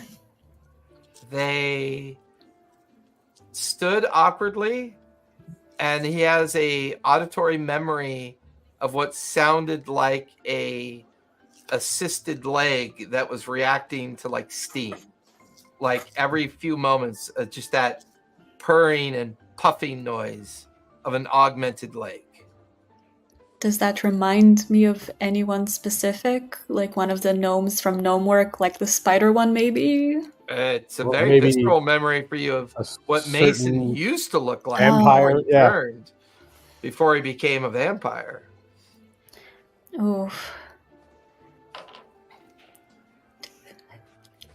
Can I sense anything else about that figure as far as like what direction they went after or anything like No, that? to go any deeper or to strain any further could cause some physical harm. Okay, no, that's enough. Pull out. Somebody's... He's kind of sweating a bit and goes, whew. That, now that you've exposed me to that memory, I don't remember who the person was in the background, but there was something strange about that visitor. I'll tell you that much. But I don't know. I get a lot of visitors, and I hardly ever seem to be able to remember them. You should talk to Caleb about this. You should maybe find another job. Well, it seems like a pretty easy job. All I've got to do is sit here, cover the registry. I'm in charge of the 2 or 3 dozen guards here, watching over an old elf that just doesn't seem to be relevant anymore. I get paid a lot for it. So, I'll think about it. I appreciate your concern, and I'll think about it. Why Anyway. haven't you just killed him? It's not my job to do that. No, it's not your job to do that, but I mean, you know the guy's background. Yeah. Ooh, you're dark. He's convicted, according to the Cobalt Soul and the current monarchy that's in charge. And there were... let me flip the question. Let me flip the phrase. Sure. Why wasn't he just killed? Don't know. Maybe they thought they could learn from him. Maybe they thought that his powers could make him more dangerous if he was. Maybe they didn't fully understand how his powers were working. Honestly, keeping him isolated in a magic confinement for the remainders of his natural elven life, now that he's separated from his device that used to keep him alive forever, I think that's pretty good punishment. Death is a finality. In there, he suffers. He's responsible for a lot of death. He's still a risk. Death is actually that final as well. Well, I would imagine the powers that be, if they thought he was still a risk, they'd deal with him. But for now, he is in the most infamous prison, sole population of 1. We are dedicated to making sure no one ever gets in and no one ever gets out. If you would like to see him, I could arrange that through Caleb's agreement. Yes, I still would like to see this man. Very well. Give me a moment. He goes over and you notice that he picks up a small pearlescent stone out of a box, and in less than 25 words kind of creates a message that goes out. There's kind of a vibration and then an auditory response that whispers into the man's mind. It appears you have permission. However, I will require you to leave anything of magic or militant weapons of any kind there in that footlocker to be held and locked. You could only go in with the simple garments of your attire. Nothing of any magical nature, magical weapons, magical armor, nothing that bears any sense of magic. I also must warn you that if you are inherently magical individuals, your magic will not work while you're there. as well. That's kind of the gist I got from Caleb's description of this place. So Feel free to fair enough. Feel free to use the changing rooms and stow your weapons and equipment, if you would be so kind. It's quite cold in there. There are fur-lined cloaks that you can borrow before we go in. I'm basically going to put all my stuff in the bag of holding. Okay. All the magical stuff, at least, including the garment. The bag of holding goes in the footlocker, of course. Yeah, of course. Okay. Just checking. Gotta be careful. Headband off, sword. So this is just. And This is just unfortunately, your tiger will have to remain out here. It's okay. The tiger can guard the box. That's an excellent idea. Is it capable of doing that through commands? It is capable of great and terrifying things. You're dark, little gnome. I like you. But yes, I will keep an eye on your tiger. And also just to check, so I know this is kind of, yeah, I'm gonna let go of that soon, but pea balloons are not magical or militant, and so I don't think he detects me having them.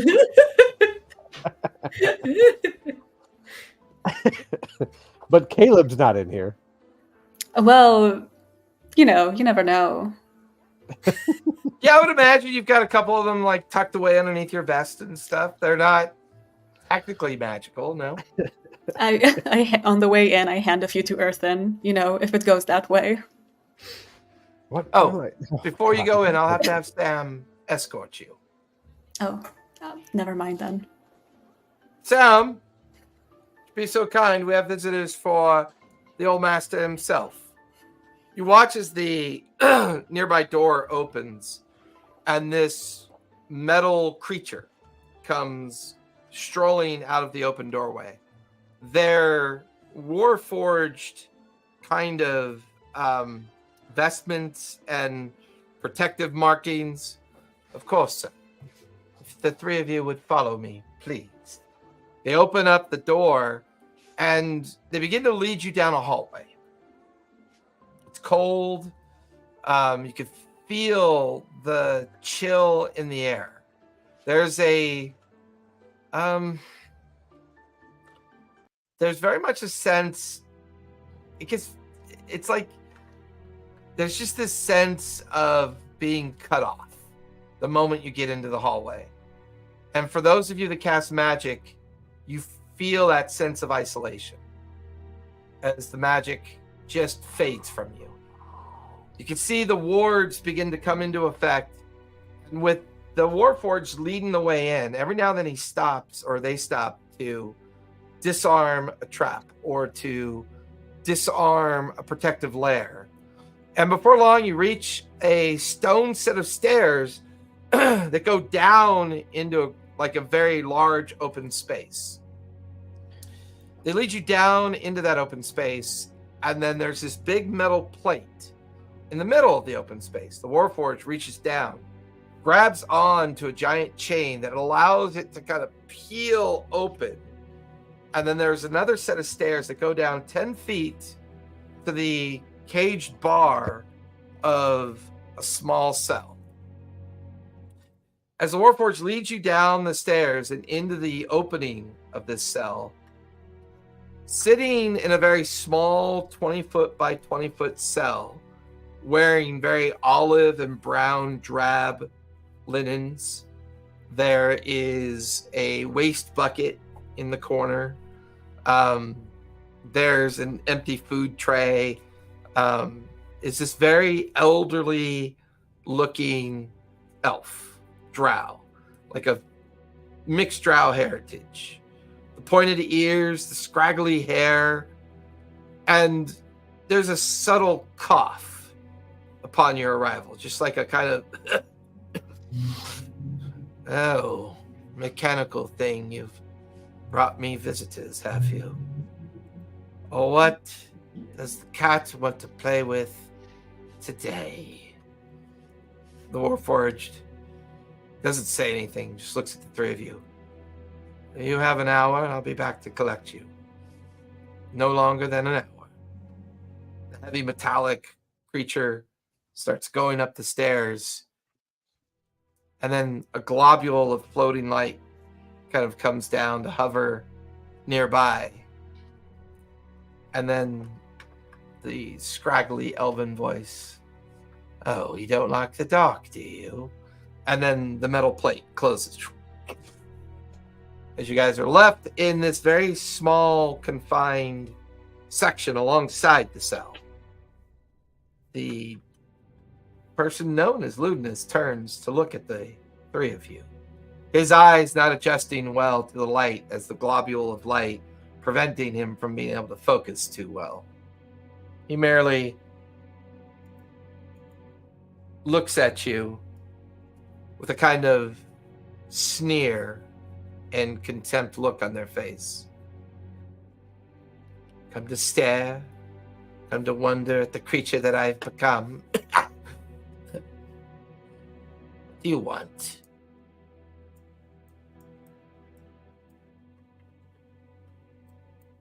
What do you want?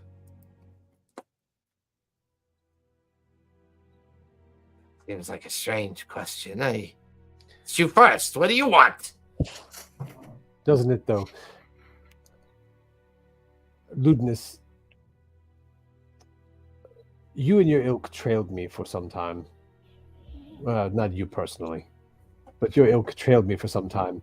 And now I seem to have come across someone who perhaps has some relation to you in the past by the name of Mason. Mason. Sorry, doesn't sound familiar. And to be fair to you, you don't look familiar. I've chased down hundreds of people for violating the laws and rules of His Majesty's kingdom. One criminal to another, you must know. Perhaps you might remember his disposition. Very eccentric accent, very eccentric clothes, but a strange eye and a metal leg. Sorry, no memory of such a person. Well, this person certainly has some interest in you. There's a lot of people that have an interest in me. Most would like to know how I controlled the astral lathe, but until I'm freed from this place, I have no intent on giving up on that information, of course. No, let them die alongside me for all I fucking care. Until you're free from this place, so you do have some expectation that you're going to get out. Of course, I'm not immortal. I'll be carried out head first at some point. And then the real fun will begin.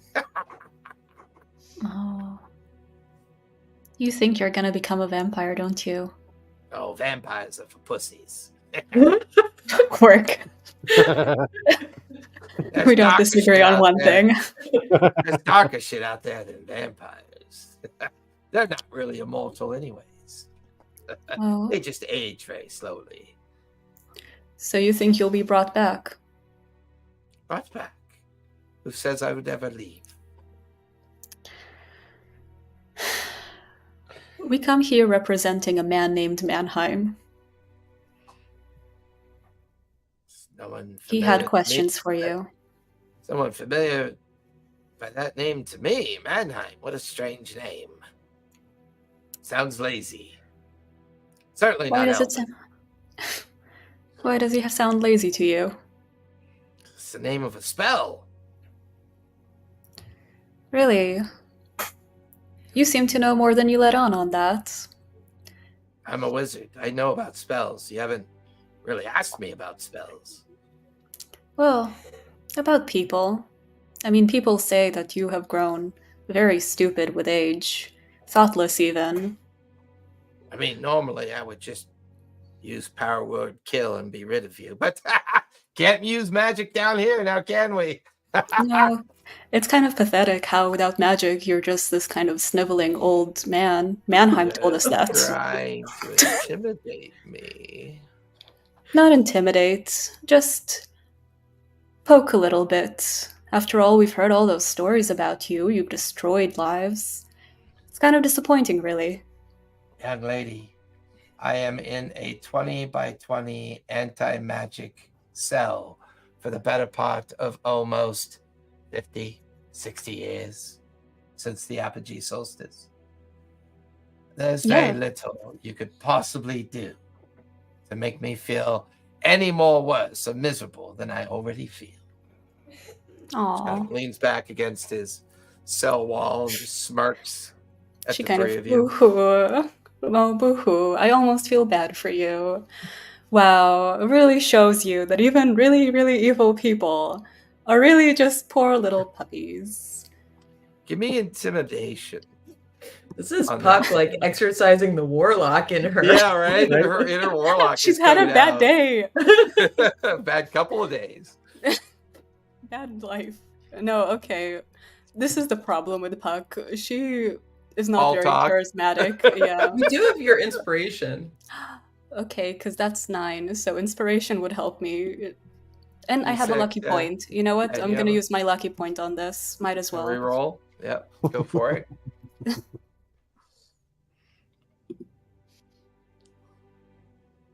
Okay, 10. I'm gonna do another one just because I really hate this game.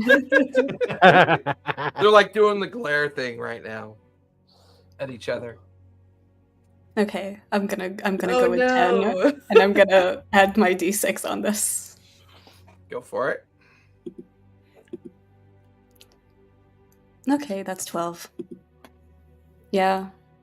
Earthen, can you step in for a second?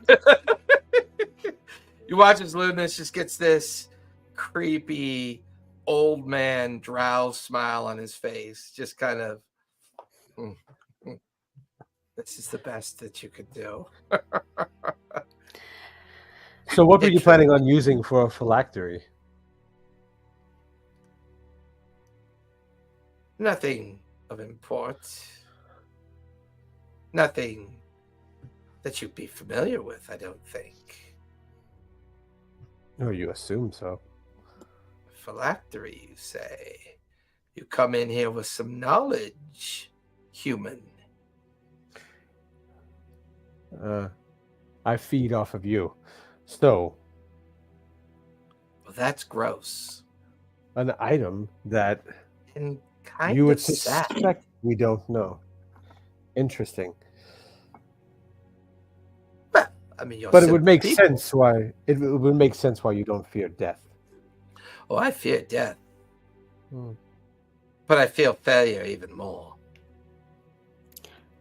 Oh, but you already failed so many times. He kind of leans up to the bar, holds on to the bars. Have I? Yeah, that's what people say. They call you a failure, man. Oh, we shall see. We shall see. What did Sabella want? Who? Sabella. I don't She know anyone admired by you. that name. She admired you greatly. Can I do Lots an of pe- insight check to see if he Yeah. is just lying to us? Yeah, go for it. All right. I have lots of admirers. That's a nat one. So that's 12. He's super hard to read. Jeez. Oh man, brutal. Super hard. She was very interested in your work. So much so, she also, how did she phrase it? It's a travesty what's been done to that man. Well, she sounds very intelligent. I'd like to meet her. Unfortunately, she is no more. Oh, that's Just too like bad. you will be soon. Maybe.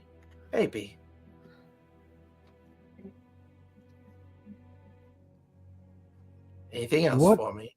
What would a vampire, someone seeking to be the master of all vampire, want with you?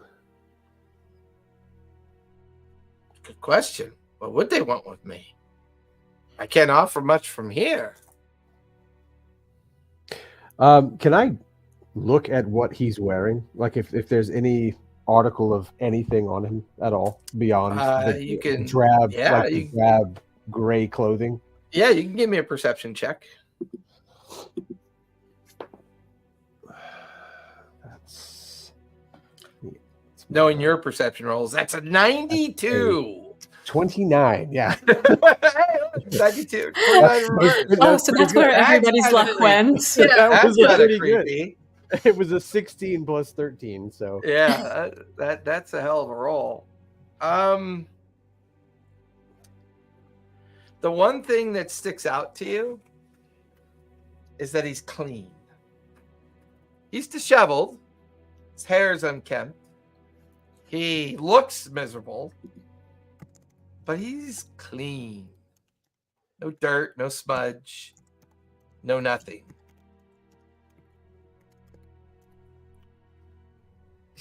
how are you staying so clean down here? Oh, well, they do give me a bucket of water from time to time. I use it to keep myself clean. If there's anything that I can say for certain, clean face makes for a good opportunity.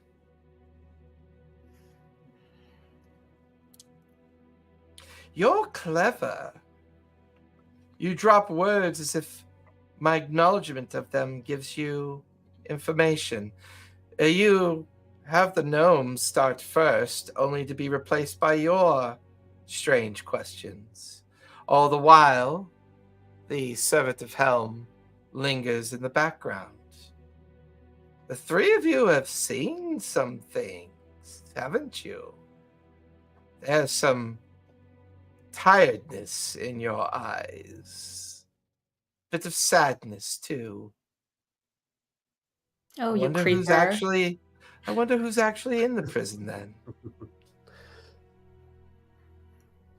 You are in the prison, man. Oh, I cannot physically, stress this yes. enough. Yeah, like I'm gonna like what's the word I'm looking for? Hold me back, man. Hold me back. I'm going in there. Totally grateful it. Non-patronizingly, like hold the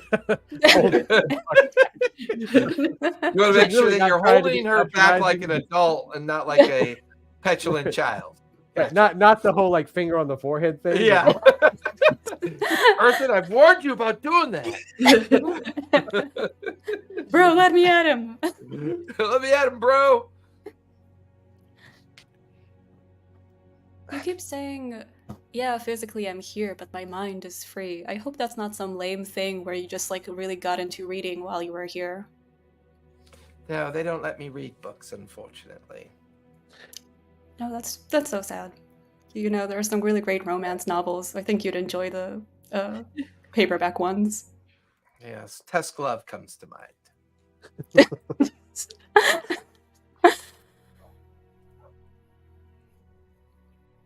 You know, we came across a very powerful artifact when we were down on the island of Gnomework. Oh. Actually, we Interesting. came across several very powerful artifacts down there. Gnome work has always been a location I've never really had a chance to go to. Can I do insight check to see if he is not saying the truth on that? Yeah, go for it. Can certainly try. +1 for insight. This is hard. Wow, that's a It's 5. Tragedy. Yeah, I mean, the level of his contempt and sneer and the way he controls his inflections and his face and his auditory, he is just a master manipulator. He is impossible to read. He's impossible to provoke. This has got to be one of the most patient people or stoic-minded people you've ever encountered. I The wouldn't presume. complete opposite of Spot. I wouldn't presume you would have traveled to Gnomework. You tend to rather be more subtle in your actions. You've already dropped many presumptions, haven't you? But I am not surprised. I'm not surprised that you know of the workings of that place. There were What quite a place? few. There were quite a few Dwendalian ships in the harbor when we first arrived at Gnomework. At least ships flying the Dwendalian flag, buying all manner of siege weapons. You should ask the Dwendals about that. I could hardly do or accomplish any of that in a space like this. You know, you keep repeating that, but you also mentioned. Just want to make sure it's clear. You're talking to someone that has no access to magic and is trapped inside of a cell. A cell, by the way, that was specifically built to keep me here by very powerful magics and powerful artisans that understand just how dangerous I am. Oh, excuse me. Yeah, some would say more powerful than you. Perhaps. Perhaps. No, not perhaps. They've won. They are more powerful than you. Say Your it. gnome is accomplished. That's not a compliment. Like, I look over at Puck, that's not a compliment. Thanks for clarifying. Oh my god, that's awesome. Supporting me.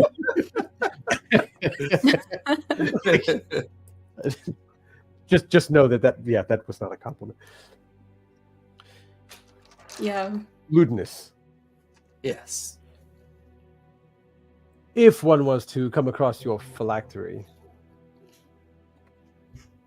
or at least what you plan to use as such, what would that be worth to you? Oh. Now you are speaking my language. Dear boy, get me out of here. Gain the knowledge of where my phylactery is, and I will owe you a favor now, won't I? You might owe me the favor at first for helping you obtain your phylactery to begin with. No, it's not going to work that way, dear boy, unfortunately. Is it? Are you bound in here forever? Oh, for now, yes. When they take you out head first,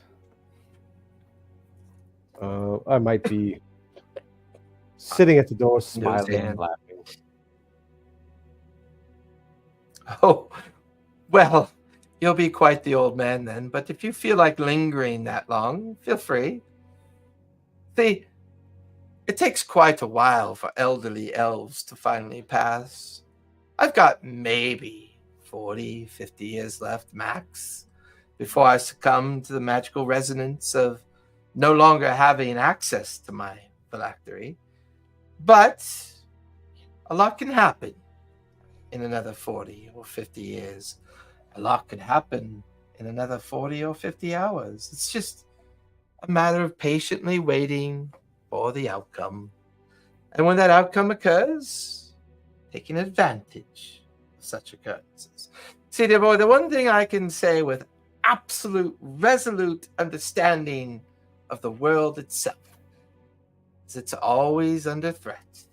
There's always somebody out there looking to disrupt hard-earned peace of you heroic types. The absolute affirmation that as we're all put in our place, the world becomes a much safer place. That is nonsense. This world is nothing more than a prick of light in the middle of a very shiny room. Eventually, it will merely go dark, and I will find my way, as I always have. Like a roach. I survived calamity. I can survive this. I survived divergence. I can survive this. I survived Vecna. I can survive this. There's nothing but opportunity for me in this world. There's more of those out there looking to do bad than to do good. And thank goodness for the likes of me. Can I do an insight check to see if he reminds me of any of the dark gods that we've encountered? Insight or religion, I think, might be more apt. I'll let you choose. Yeah. Insight or religion. Religion is a bit better for me. Okay, that's fair. God, my rolls today are so bad. That's 15. You said 15, though. 15's not that bad. It's a +5. It was a 10. There's no real sense of divinity with this person. In fact, based on the most recent reason within the last 50 years that they were put here, was because of their attempt to destroy the divine. During the apogee, there was an attempt to destroy both Rudius and Cathia in such a way that would have destroyed all divinity in his attempt to cause the celestial gates to become destroyed. In reality, his obsession with the arcane device that was used put more real people's lives in threat. What he thought was a way to destroy gods was nothing more than a corruption of the magic that kept Rudius and Cathia at bay of Exandria, nearly causing all three to collide and turning into an asteroid field and destroying the world as everyone knew it. He's the kind of person that believes that God should die and they should be held to a standard of suffering, and he views the gods as false, not real things, not real influences. This is a wizard of power that believed that the arcane meant everything to them. Everything. Does he remind me of any of the Asimirs I've seen in the creation of the world? The opposite. There's a lot of hateful emotion on his face, and he's clearly speaking with a great deal of arrogance. Most of the celestial Asimir creatures that you've interacted with were the opposite of that. They were stoic, unresponsive, difficult to read, very kind of divine-centric, the absolute epitome of faith. Mm. Does he appear more human?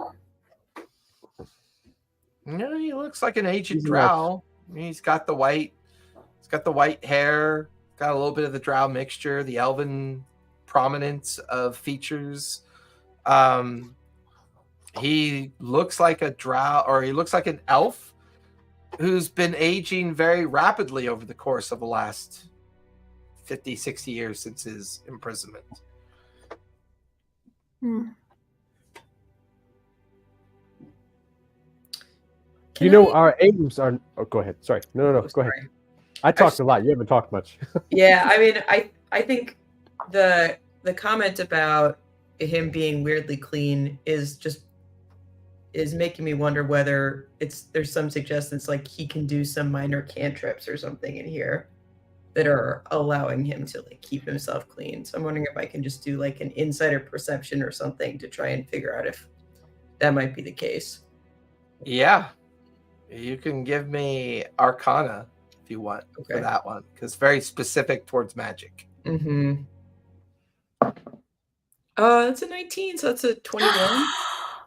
DC was a 20. Ooh.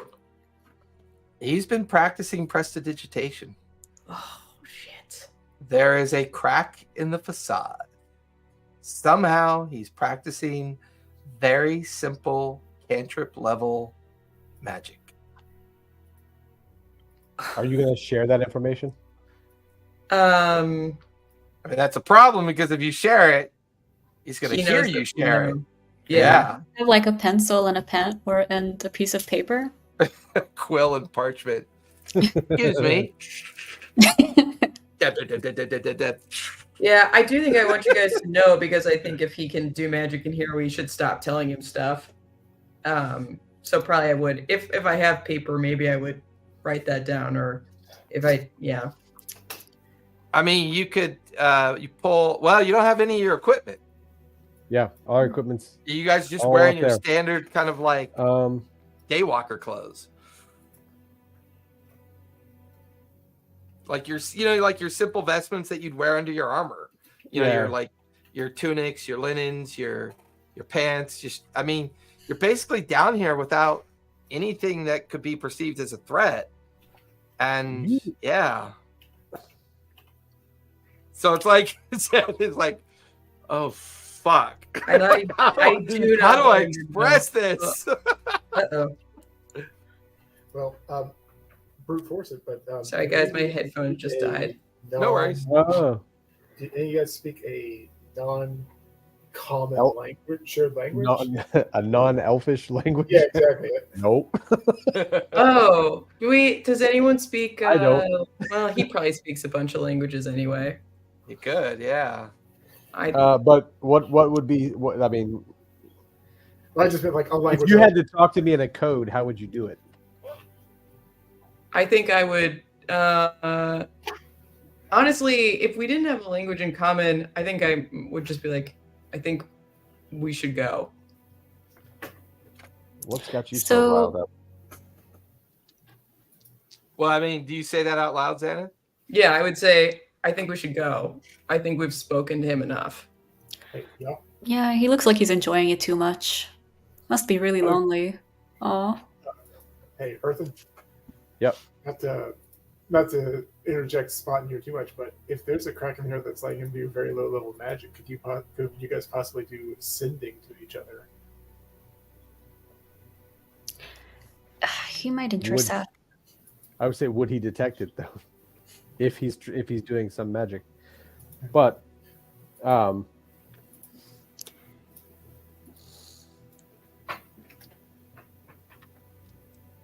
Just check one thing. I got a curiosity. Ludinus, you disappoint me. Well, sending's a spell. You mean message? Sorry, yes. My basically non-magical cat, like I not memorized most of that stuff, so It's verbal, semantic, and material to do it. So you may not have the necessary components for it, since all magic-related things would have been left with your equipment. You know what? Could I try and just put a hand like on Earthen's back and cast guidance? That's a cantrip, right? Yeah. Does it require anything other than... It does have a verbal somatic component, so I don't want to do that. Yeah, that would be an auditory and then a physical. Yeah, I want something No that doesn't have material. verbal, and I mean, I don't have that. There's always that possibility if you could identify a cantrip that's somatic only, I would allow a sleight of hand as a way to prove that subtle magic seems to be working. Cantrip level magic is working. Everything I have is verbal. Yeah, that's hard. You could try deception and sleight of hand at the same time. You know, Not my strong suit. Yeah, I know. The only person kind of good at deception and sleight of hand's not there. Yeah. But he's I'm also not great at very. deception. Well, they're yeah, not- Earthen could do it if and you knew, but Spot's not very subtle either. So I think if Spot were to figure it out, knowing Spot, he'd just blurt it out and go, "Oh, you can't cast magic," you know.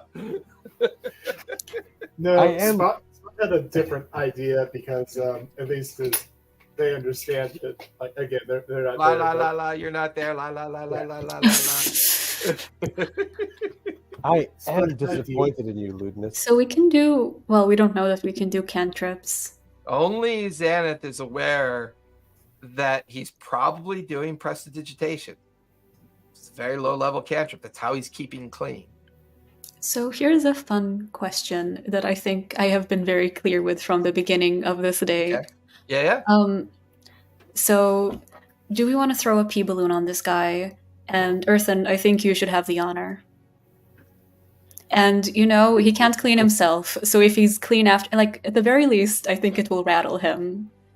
And I would like to see him rattled and angry. are you saying this out loud? I think I'm giving a meaningful look, and I think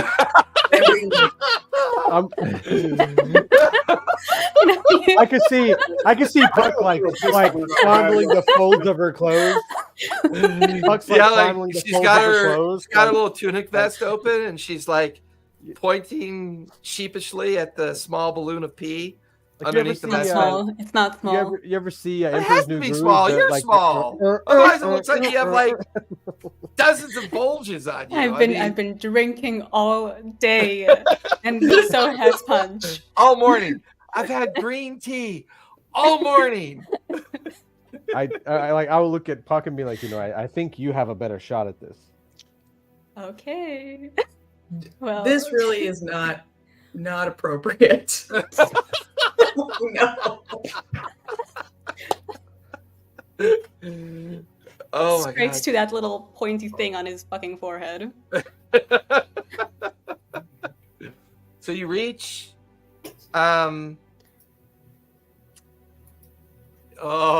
he's a Dunamancer wizard.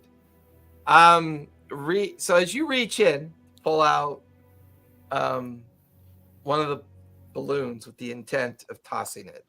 You disconnect it from the small bit of twine and string, and you and Earthen and Xanath are exchanging an entirely heartfelt conversation through visual responses, like eyes going wide, like, like all the physical conversations that happen when an awkward moment arrives.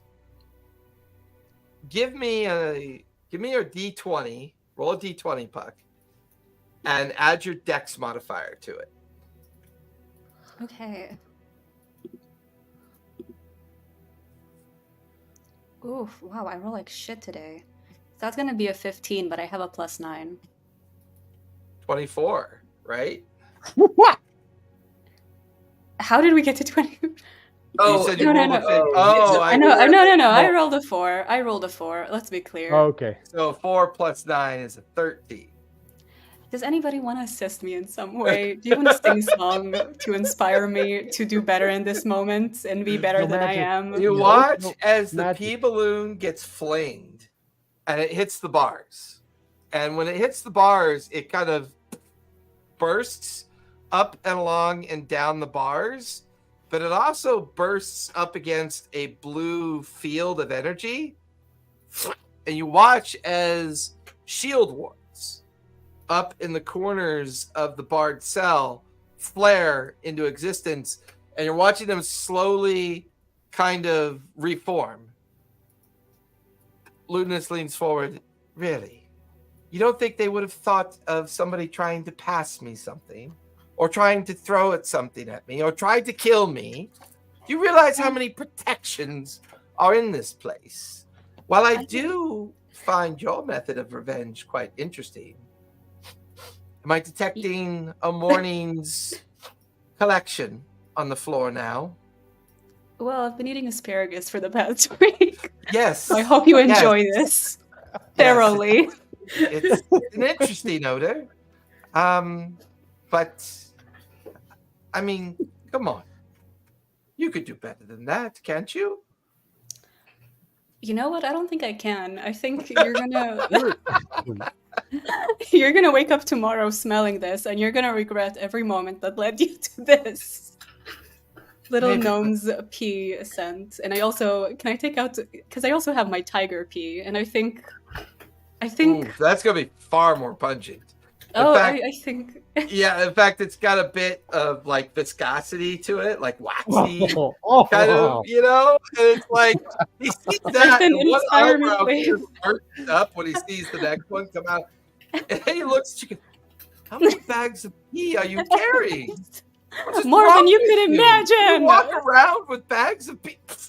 You watch as it hits the bars, and bursts against the shield effect, and it just slowly waxes down the bars. He's like, oh, okay. That one's pungent. I'm gonna give you that one. Where does a gnome come across bags of tiger? What? Who are you people? Why are you here to torment me? I've got nothing to give you, nothing to offer you. There is no great secrecy. I got caught. I'm in prison. What do you want? And stop throwing pee at myself. Gross. How did you make it through Calamity? Well, I mean, my magics, my understanding of what was going on, the collapse of Arcanum. I'm a very survivable person. A very survivable person. Of course. You might say I'm one of a kind. Oh, you are that. Well, I'm glad you agree with me. Makes me feel warm and fuzzy. The best part is I still don't know who you are. You haven't shared your name with me. You seem to know a lot about me. You also seem to think that I have a vested interest in your past. Or as if you are someone of importance. I see a minor band member of an unimportant band. What else could I have to offer you? You know, I feel like we have really provided enough information at this point, and we've collected enough information as well. It may be time for us to go. Yeah, you watch as Xanth leans up to the metal plate up on above the stairs.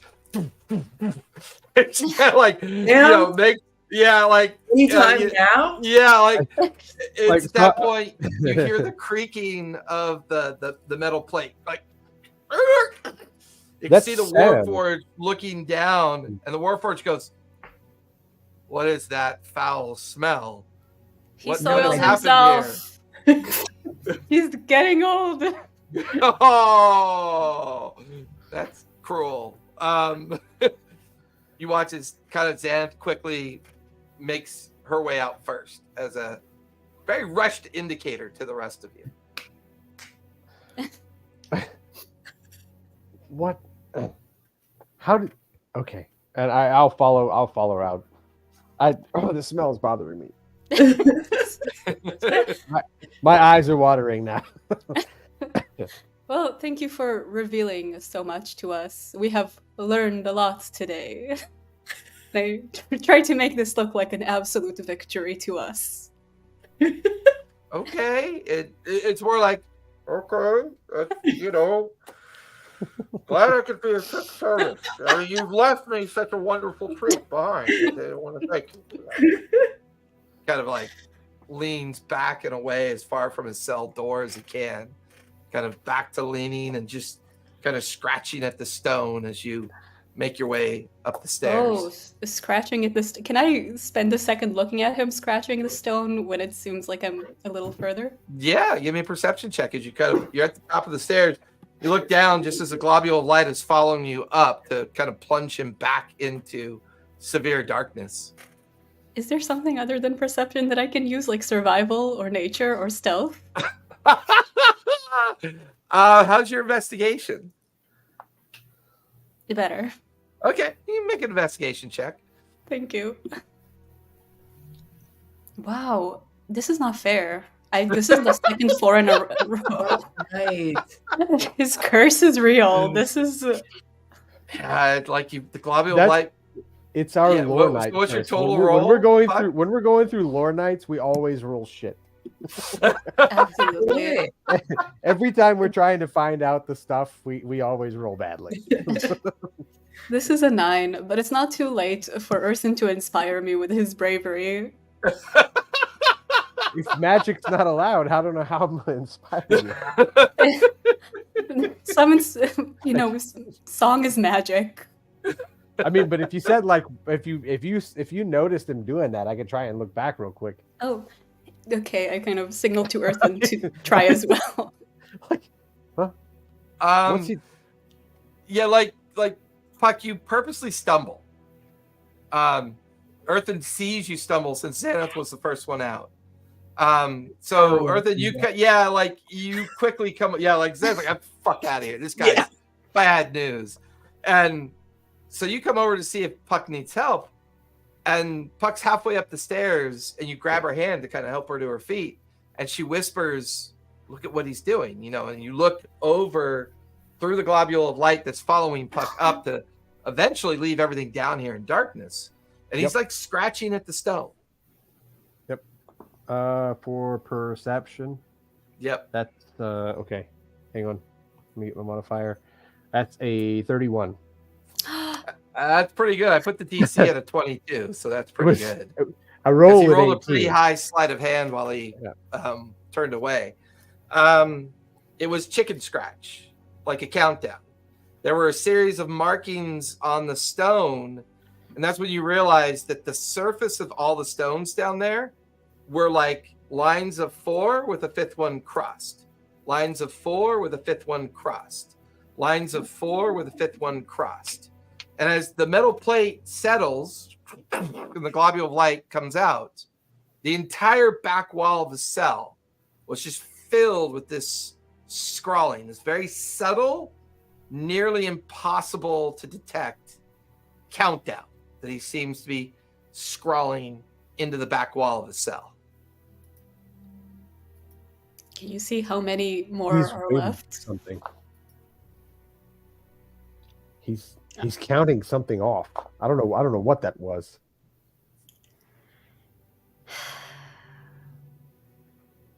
He was a hard. What did he study again? Dunamancy. School of Dunamancy. A very specific kind of school of magic that focused in on graviturgy magic, temporal magic, magics that affect physical things, alters them physically, as well as allowing for time skip or time stop. Very much magics that focused on the manipulation of the mind as well. If he's counting something down, knowing that school of magic, there may be something he's seen already in the future, or has some knowledge of in the future, perhaps. Were you able to see if he's counting down? Is it because he is marking off days that have already happened, or he's marking the days that are coming?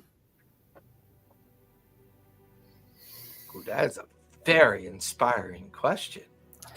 Yeah, and I'm gonna have to look at the DM to get the answer.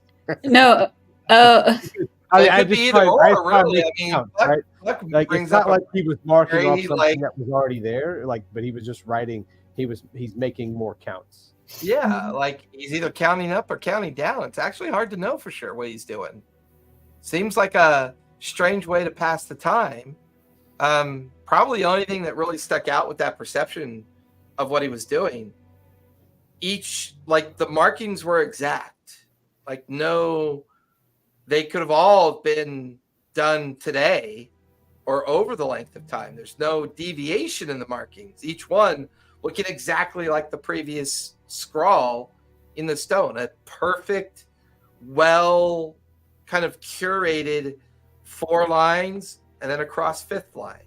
4 lines and then across 5th line. It's like a very, very carefully choreographed countdown where it all looks identical the way he's scrawled it into the wall.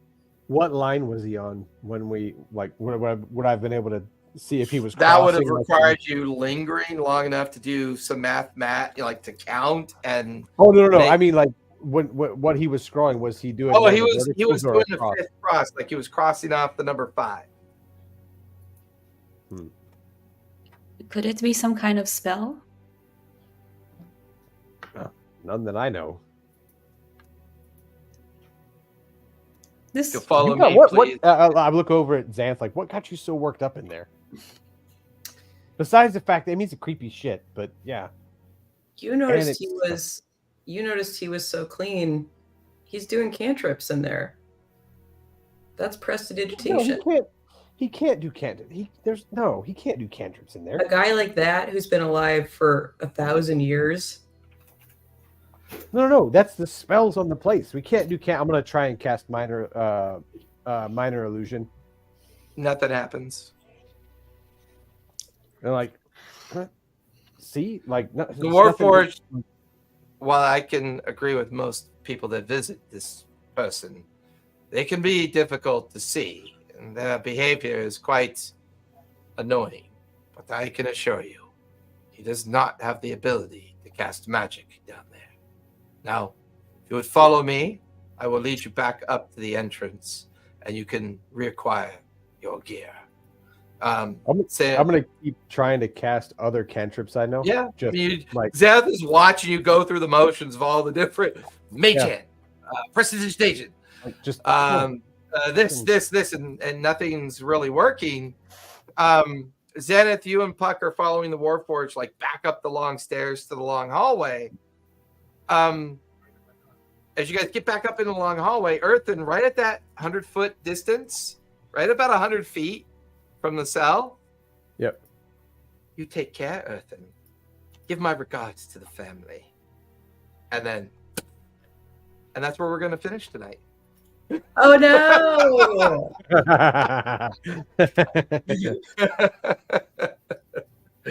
Oh man, I was okay with Spot going off to talk to the master, but I was like, oh my god, it would have been so funny with him there.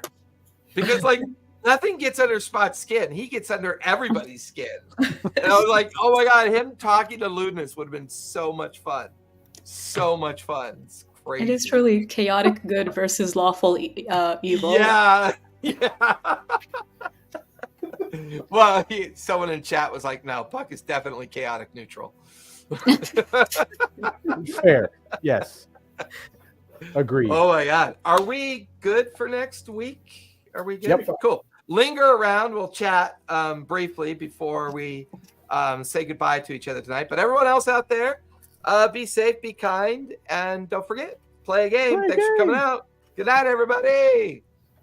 See, I almost did it this time. Oh, I kind of feel like that's my sign off, is to forget what I was doing.